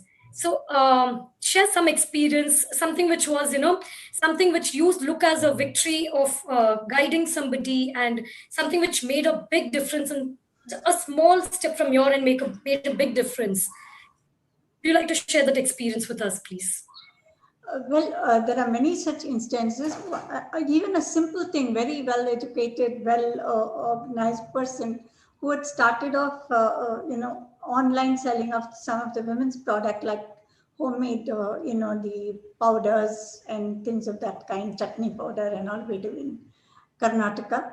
And she was doing okay, but she was not growing. And I saw what she was doing. The focus was so closely only Karnataka. I called her and said, look, why don't you look at the other same kind of chutney powder is not done in North Karnataka, not done in Andhra, not done. At least start off with South, add range. Today, she's one of the biggest marketing, and she has 1,000 suppliers from all over South. And she's able to kind of manage it so well. And she feels very good that she added these. these are just one simple instance. I'm just saying people just need some input which they overlook. And when they call me and ask, how do you like my website? This is what I told her. And that's what happened. So the smallest input, when it is needed, is given, it can make a big difference. Like that, there are many stories. I don't want to, because the time is short. I just wanted to say one good input can make a big difference. I agree. See, this was the biggest takeaway, that when you just give the right guidance, the smallest thing that you could do, you think it is very small, you may just ignore it at times, but a small guidance can make a big difference in somebody's life.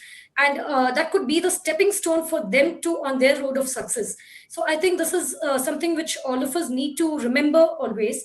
And having said that, I would like to take a question from one of our members here, Supreet, from Rickshaw Organics. And I do know Supreet, he's from my chapter, VNI Champions.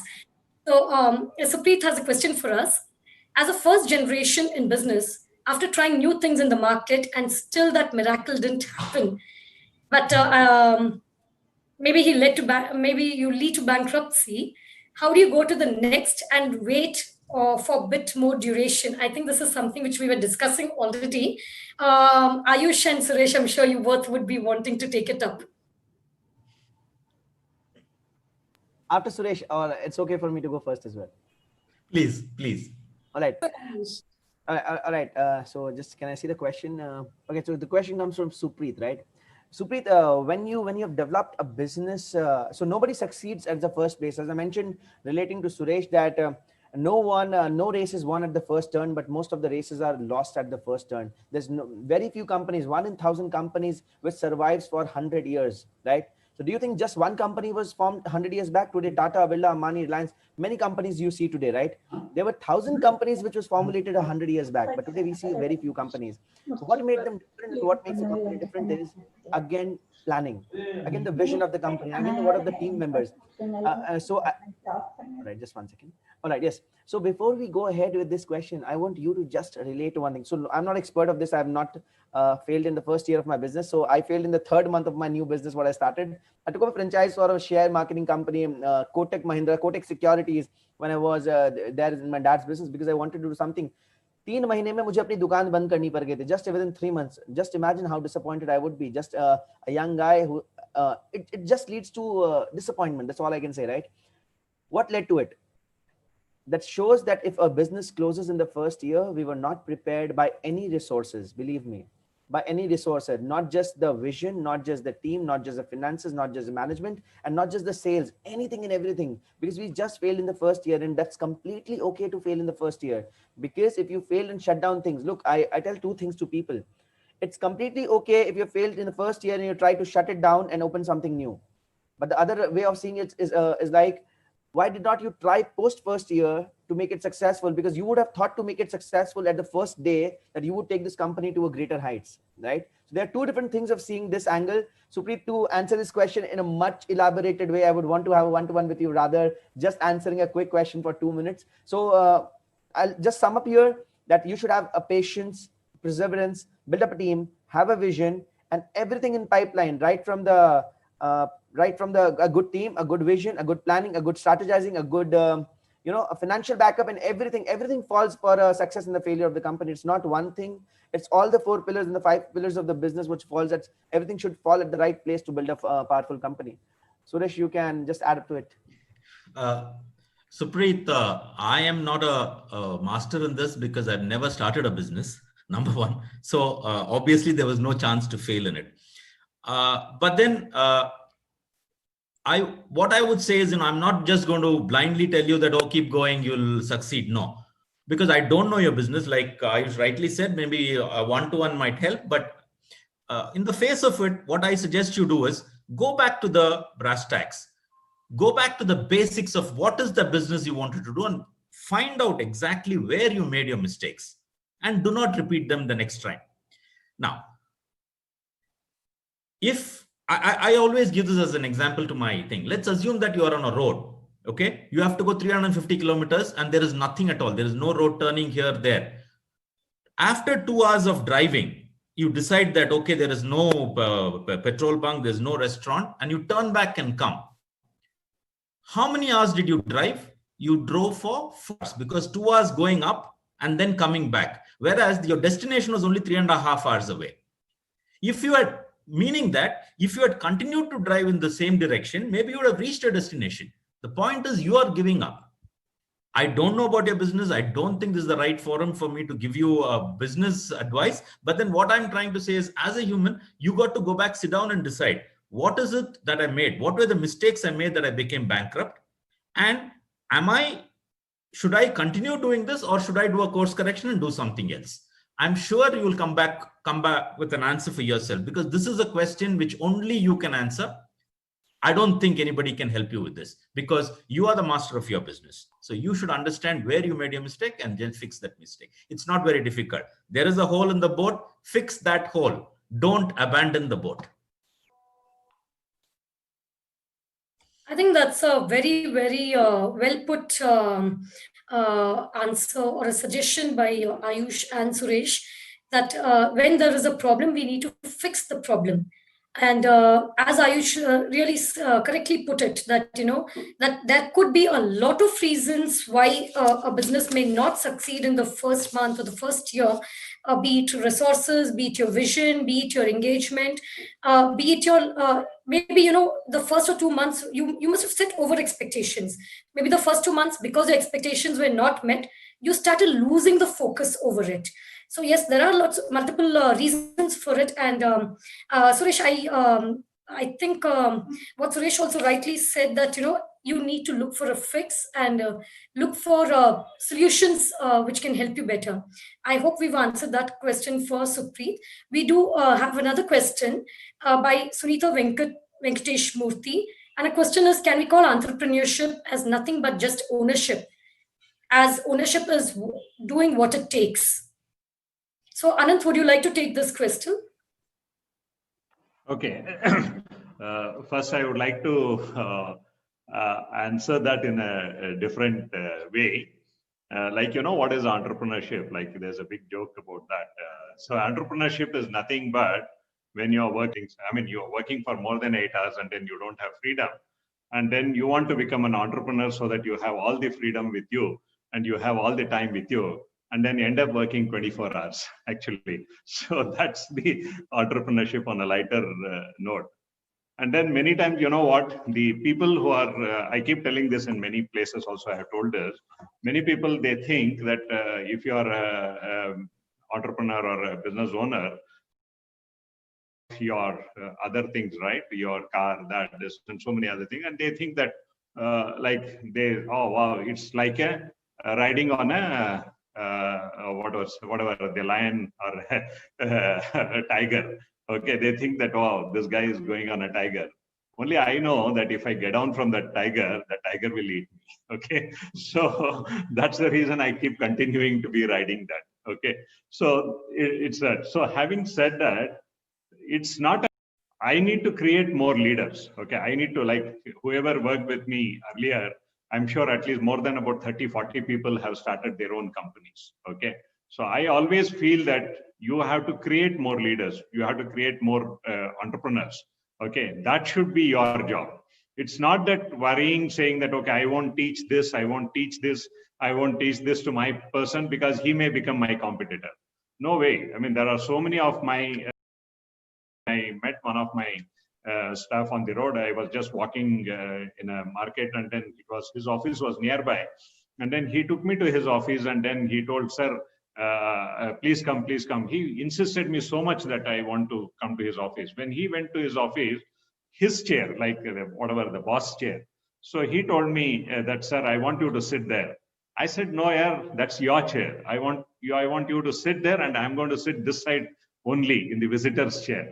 So he was feeling so proud to sit in front of me on the other side as a boss, because always in my company, he had sat on the other side, right?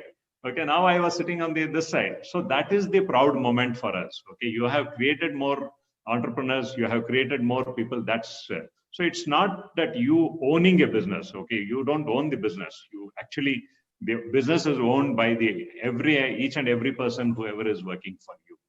Okay, that's what is the entrepreneur, I feel. Ayush, do you have anything to add to this? To add to the question of entrepreneurship, right, Anita? Yes, because I feel that there's more to entrepreneurship than just ownership. There's more of accountability, there's risk taking, there's a lot which goes. So, would you want to elaborate a little more on that? Okay, so people have taken, I'll call my generation as well, because even I'm a millennial today, I'll call people have taken entrepreneurship to a different level of. Everybody gets inspired and awed by an entrepreneurship today, which is happening across the globe. Everybody wants to come under, I have raised $1 million. I have raised today I'm a unicorn. Everybody, if you talk about more or less people, they just talk about the glamour behind, coming on screen, being covered by the paparazzis and all. I think most of us would agree to it that this glamour is inspiring. In fact, taking a lot of people ahead. While we are creating a lot of entrepreneurs on the way, definitely, but we are ruining more than that many lives because people are taking it as myth and they are not able to justify and get into. Like somebody mentioned, what makes you close a business in 1 year span of time? I'm sure the person who has closed the business in 1 year time, I'm sure about that person, even not knowing that person, you would have invested at least 2 months of your hard time researching about what to do of that company, right?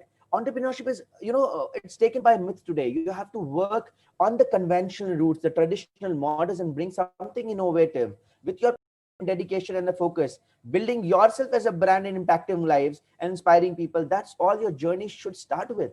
Rest you have to all leave it to, good things happening all the way. Guys, we have to believe one thing, very few people in what will happen 10 years down the line, okay? So what we do is generally, aaj humne kaam kiya, today what we did, it became successful. Tomorrow we did something else, it even became successful. Day after tomorrow we did something and it even became successful. And that's how we talk. Nobody can say where would you land 5 years down the line at the right place at the right time for the right person. It will not be 5 years down the line, right? So all I want to say is don't just get swayed away by the paparazzi and the glamour of being called as an entrepreneur. There's a lot of things what it takes to be an entrepreneur, and definitely I encourage people to leave up jobs and many things, do things which takes them, but you have to find a purpose. You should know why are you doing it. Had not Suresh got an opportunity to be an entrepreneur? Definitely yes, but he's clear with his why, right? He mentioned never been an entrepreneur, right? So he would have definitely got a chance, but he chooses to bring and build selling the top, luxurious thing in the entire world. When I went to college, I told my dad, I would never come to business. Believe me, guys, till my first year. So I'm a college dropout. I failed in my 12th once, and I'm a first year college dropout. I don't know studies, academics zero hai meri, right? First year when I went down, मैंने बोला पापा मैं कुछ भी दिल्ली में नौकरी कर लूंगा लेकिन आपके धंधे में वापस नहीं आऊंगा क्योंकि आपके धंधे का ना 12 पता होता है ना 2 पता होता है. So I don't know anything about that. I did not know even what is called debit and what is called credit. I always wanted a suited, booted company to work for, chilling with high-end people, talking good things around, having coffee, sipping coffee, and partying Saturday, Sunday. Because I know it was a Monday to Friday, 9 to 5 job, right? But believe me, it does not happen that way. Once you taste what entrepreneurship is all about, you would have a different feel. So that particular time I wanted to work for somebody and build my own company. But today when I went towards this, I feel like I'm doing the right thing because it's solving my why purpose, okay? Everybody has their why purpose. So that's how the journey is all about. So my only request is don't get swayed away by glamour and entrepreneurship quotient. I was hearing you, I just always feel like, what comes first, what comes to my mind is that the grass is green, always green on the other side of the fence, So when we are sitting here, we feel that, a life like Suresh, AC office mein baithe hai, just as you said, sipping coffee and all that. It looks very easy. But if I were to say, I'm sure Suresh has Actually, that's the truth. That's the truth. That's all I do. Go to the office, have a cup of coffee, chill it out. I mean, jokes apart, what I said made a lot of sense, right? When you have a cushy job, you know that you need to go into the office. I'm not saying that that's what I'm doing. Maybe I do more than that. That's a different story. But then I have the choice. I could go in at 9 o'clock, leave at 6 o'clock, and no one's going to ask me a question, right? So, but if you were an entrepreneur, like somebody rightly said, Mr. Anand rightly said, you will start to work 24 hours a day. That's exactly what's happened right now. My wife is an architect. She quit a job and she started a practice. And earlier she used to crib about second Saturday being holiday and third Saturday you have to work on. Now 7 days a week, 24 hours a day, she's in front of a computer. Difficult thing. Also, I was just looking at the question from Miss Sunita. I get a feeling because of the inverted commas that she has given about ownership, what she means to say, according to me, is entrepreneurship about taking ownership of everything? Yes, I think that's so whether you're an employee, you could still be an entrepreneur if you take ownership of everything that's happening in the organization. If you say that, okay, if the day you say this is not my job, you're not an entrepreneur. The day you say everything is my job, today the people who clean up my office haven't come pick up the mop and do it, then you're an entrepreneur. Because as an entrepreneur, all of you who are in this group would have done all kinds of jobs. I mean, you never said it's not my job. Yeah. So I think being an entrepreneur is about ownership, owning up to everything that has to be done. That's my understanding of a question. Actually, this is getting very interesting, but due to the paucity of time, I think we can just take this one more last question. This question is from Shastri, who's from Bangalore. He is the Secretary, Rotary Koramangala, and also from the BNI Pragati chapter. I think his question is for Dr. Madhura and to Mr. Anand. First, I would like to ask them to look into the question. What level or percentage of spirituality is it in the entrepreneurial journey, or to a certain extent? But yes, we'd like to hear Mr. Anand and Dr. Madhura. Okay, should I go? Yeah. See, actually, I think Ayush has already answered this. There is nothing called as a luck. Okay, so are you in the right place in the right time? That's it. Okay, so that is what is more important. If you call that as a luck, okay, then the definition changes. So that is why there is nothing called as luck here. So what or the percentage of spirituality is it in the entrepreneur journey? I did not understand that portion. What level or percentage of spirituality is it in the entrepreneurial journey when we are talking about the luck so that's what. So you can't keep waiting that something is going to happen. Okay, one day, one time, something is I'm going to become this much or I'm going to become this much turnover. No, you have to actually work towards that. As Ayush was also saying in his bamboo story. The bamboo was working downwards. Actually, it was not keeping quiet. Okay, it is on the face of it. You may feel that nothing is happening, like the duck, right? And then it is not doing any work. But at the bottom, it is continuously pedaling. Okay, so that is what exactly is. It is not that you keep waiting for something to happen, keep praying, and then go to all the temples on Tuesdays, Thursdays, Fridays, or whatever it is. So if you ask me, the spirituality is like how happy is my people around me, how happy is my customers. So that's the spirituality. Okay, I think if you are focusing only on that, that will bring in every luck, whatever it is. So that's what I strongly believe. And luck is just as Ayush had mentioned, luck is when preparation meets an opportunity and you're doing perfectly well there. You know what you're doing. And yes, when it comes to spirituality, it is more of a very inner feeling. It's very innate. It is to do with your calmness. It is. Can I add something here? Yes, Ayush, please. Okay, just pardon me if I, Mr. Shastri, you mentioned something on spirituality, right? That means when you put up a question, there's something which is very close to your heart. So I understand spirituality is something very close to your heart, right? There's no content and amount and percentage of spirituality which you have to really put into a business to make the business successful. I would rather suggest you to build a business close to you, because the question is that, right? This is something which is very close to you. It's never bad in making money out of something, because end of the day, you are helping someone. Guys, what is the meaning of customer? Okay. Somebody taught me, I don't know where did I learn, with deep gratitude to the person who made me learn this. What is the meaning of customer? Kasht se mar, right? Kasht se mar is a customer, right? So if you're making money out of helping someone out of some problems, what's bad in that? in the entire world. So you can definitely think on those lines. There are a lot of things: spiritual healing, spiritual learning, spiritual tourism, lot many things. As in business, Shastri, these days it has been developed across the world. You just need to meet the right kind of people, develop a model, a case study, a business model on this, and you have a long way to go in this spiritual learning, spiritual healing, spiritual tourism, many other things related to spiritual. I don't come from this background of spiritual business, but I believe that it can have a long, long way in the years and time to come for this as a business model. I mean, good tip. I mean, if I look at it, touching your passion and making a model out of it is something which is an ingredient which goes into making it a successful model as well. I'm sure that we could go on with this conversation, but due to paucity of time, I would like to request Dr. Madhura, can we have some tip from you, which we could take away with as a closing remark from your end? Well, my approach has been entrepreneurial being is very important. Whatever you're doing, even if you're a homemaker, you can be an entrepreneurial person. These people do not understand the larger meaning of entrepreneurial person, being innovative, problem solving, and working out the solutions to the problems, and also be resourceful to handle situations, which I see at all levels. Somewhere we always connect entrepreneurship to business. That is very important, but also otherwise in life.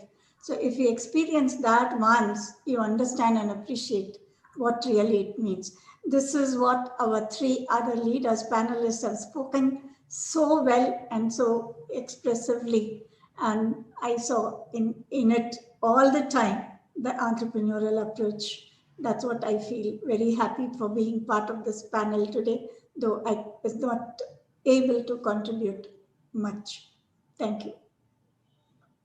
I would not agree with that sentence at all, Dr. Madhura, that you were not able to contribute much. Everything that you have shared with us is a takeaway for us. I would like to now come to Suresh. Suresh, what is one thing that you want us to go away with from this particular discussion? We have spoken a lot about entrepreneurs, entrepreneurship and other things, but there is something else we touched upon at some point, and maybe I'll just take another half a minute to just talk about that, which is brand. A perception of brand and on the billboard on the highway. That's not brand. Brand to me is what emotion you can bring in the mind of the consumer. That is brand. So what I suggest every entrepreneur to do is to build your brand. And believe me, brand is not about the amount of money you're paying Times of India. It's not the amount of money you're paying a television channel. It's not the amount of money you're paying for an outdoor advertising campaign. It is about what it does to the emotion of the consumer.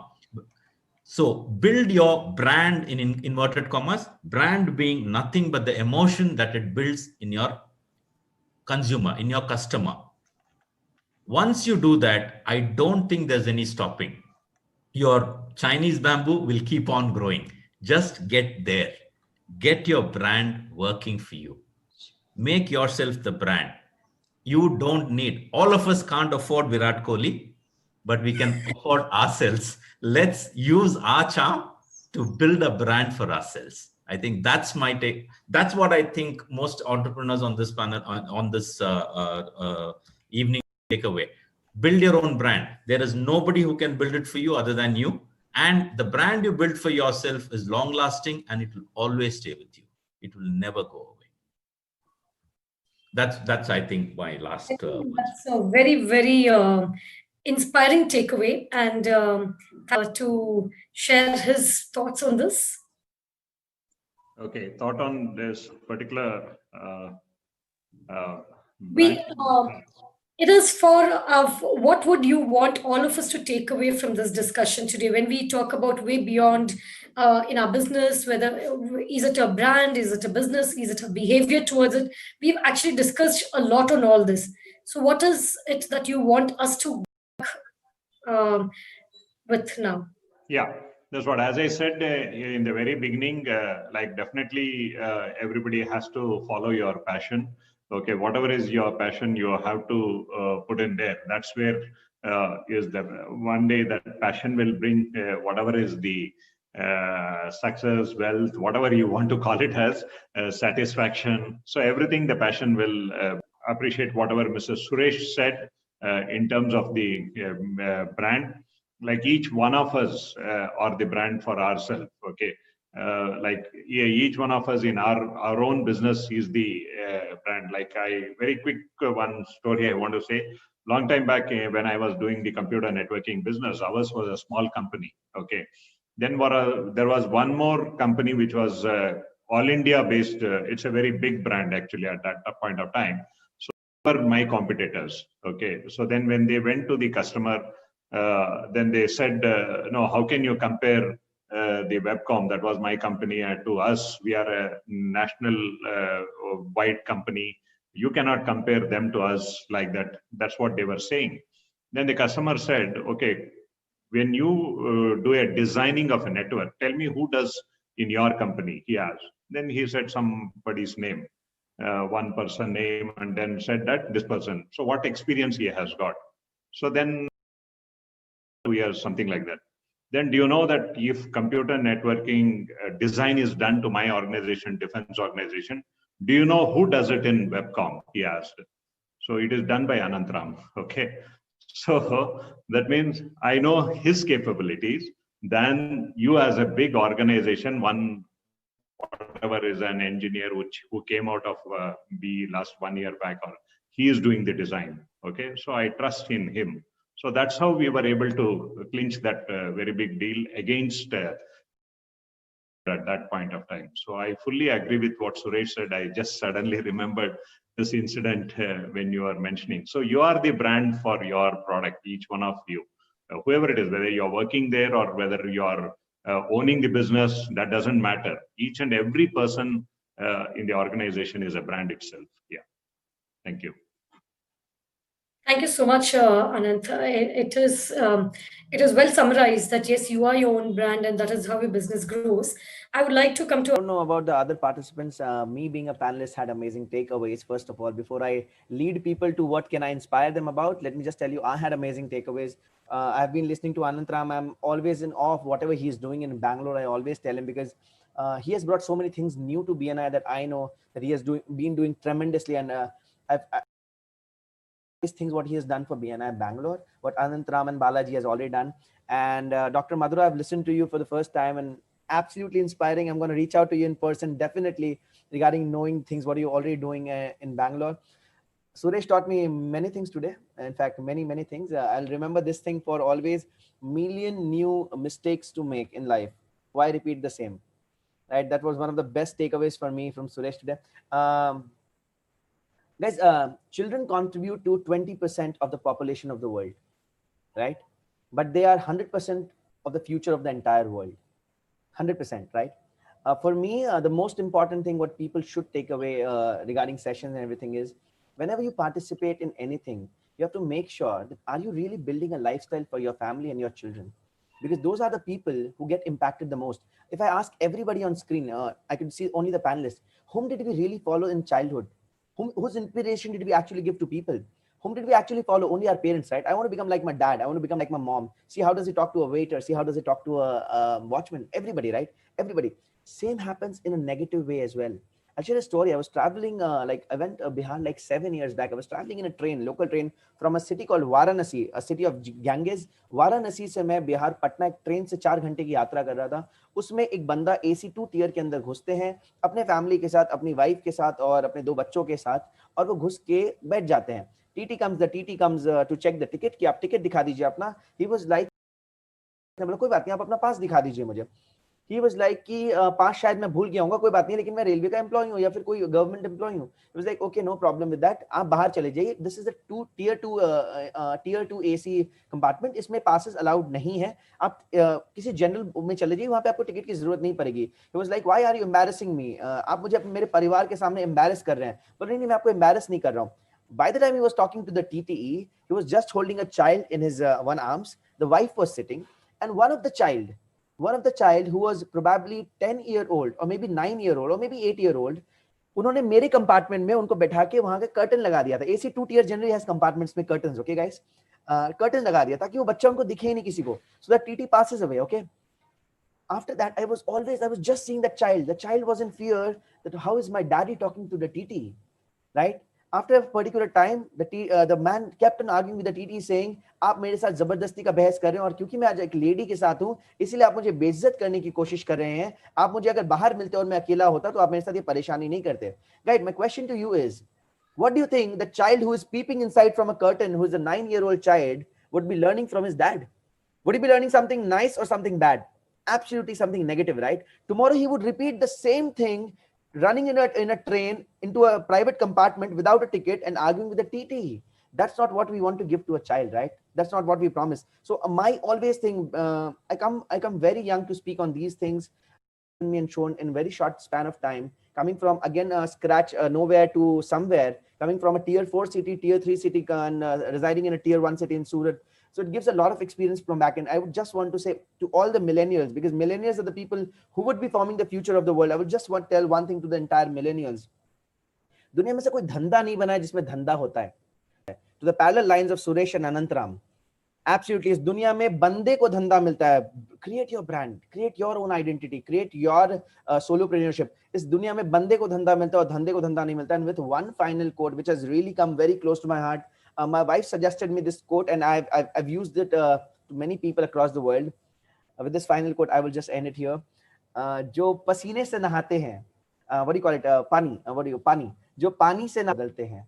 So in your millennial days, just put in all what you can put in all in what you can put in with all the patience, perseverance, and passion, all the 3 Ps. And believe me, you have a long way and long years and time to achieve. And thank you so much once again, Anita, for having me here, Anantram, Suresh, and Dr. Madhura. Absolute pleasure sharing the dais with you, and especially Shankar Lal for handling the back end, and Gilraji for making and starting the entire. Listening to each one of you, it has been a wonderful learning experience for me. Having heard from Dr. Madhura, having heard from Suresh, having heard from Ayush Beat and Anantram. Anantram has always been there at every single call. Whether it's a small thing or something big, Anantram has always been there for us. And we've had a lot to learn and take away from today's session. Yes, and trust me, 120 minutes, it's plus 120 minutes plus. And the time has just flown by because there was so much of interesting learnings that we were having here. I would like to take this opportunity to thank Rotary Bangalore Junction for giving me this opportunity. Thank you so very much, Shankarji, for connecting with me and giving me this opportunity of being a part of all of you. More than anything else, I think I'm one of the most enriched person today. BNI always rocks. Yes, it's always been there for me. It's always backed me. And I would like to say a big thank you to all those who have been present here. You've taken away 2 hours of your time. This shows your interest in and your passion towards what you want to do. There have been multiple takeaways in different ways. I would like to now call upon Mr. Shankar Lal Agarwal ji, who is from Rotary. He has been the past president of Rotary Bangalore Junction. He is a distributor of pesticides and he's been into this business from the last 33 years. He started his independent business at the age of 23, and I'm sure there's a lot to learn from you also, sir. Over to you. We would like you to please present to us the concluding vote of thanks. Thank you, Anita. Good evening to everybody. What a nice evening spent. I think we are with the big stalwarts, leaders carrying tons of experience. And with that experience, I think everybody is going to take away a good amount of experience for a successful entrepreneur. Thank you, Mr. Ayush, Mr. Suresh, and Mr. Anantram from BNI, and Dr. Madura Chatrapathy, past District Governor of Rotary Bangalore Junction, for sparing your precious time and giving us insight about a successful entrepreneur. I also would like to thank Anita for successfully and precisely and meticulously managing the show, and it was really nice. I'm really thankful to you for conveying this meeting. Big thanks to all the participants. It Rotarian, Protectors, Inner Wheel members, BNI member, and friends for joining this. I'm sure with this time spent with these stalwart, we are going to carry a lot of experience for our successful entrepreneurs. Thank you. Thank you so very much. Thank you so very much. We would also like to thank the backend teams, both from the Rotary and the BNI, who have helped us in conducting this event so flawlessly. Thanks a lot to Mr. Nagaraj also, and to Siddharth. And there are many more people who always work behind the scene, and that is when we have an event as valuable as this. Thank you so very much. Thank you. Thank you all. Thanks. So it was an amazing session. A lot of learnings from each one. Thank you, sir. Thank you, Anita. Special session, a very, very, very heartwarming session. And great seeing Anantram once again. Yeah. The building blocks of relationships. Yeah, Sure. Anita very well conducted. Just It was my amazing. thanks to every one of you. There was a lot of learning for me from all of you. It was very insightful and inspirational. Anita, you did a great job. You're a brand now. Thank you. Yeah. There. So thanks, everybody. Good night. Friend from Rotary. Yes. Thank you so much. Nagaraj, we can end the meeting now. Yeah, we'll do that. Thank you. Thank you so much, Nagaraj.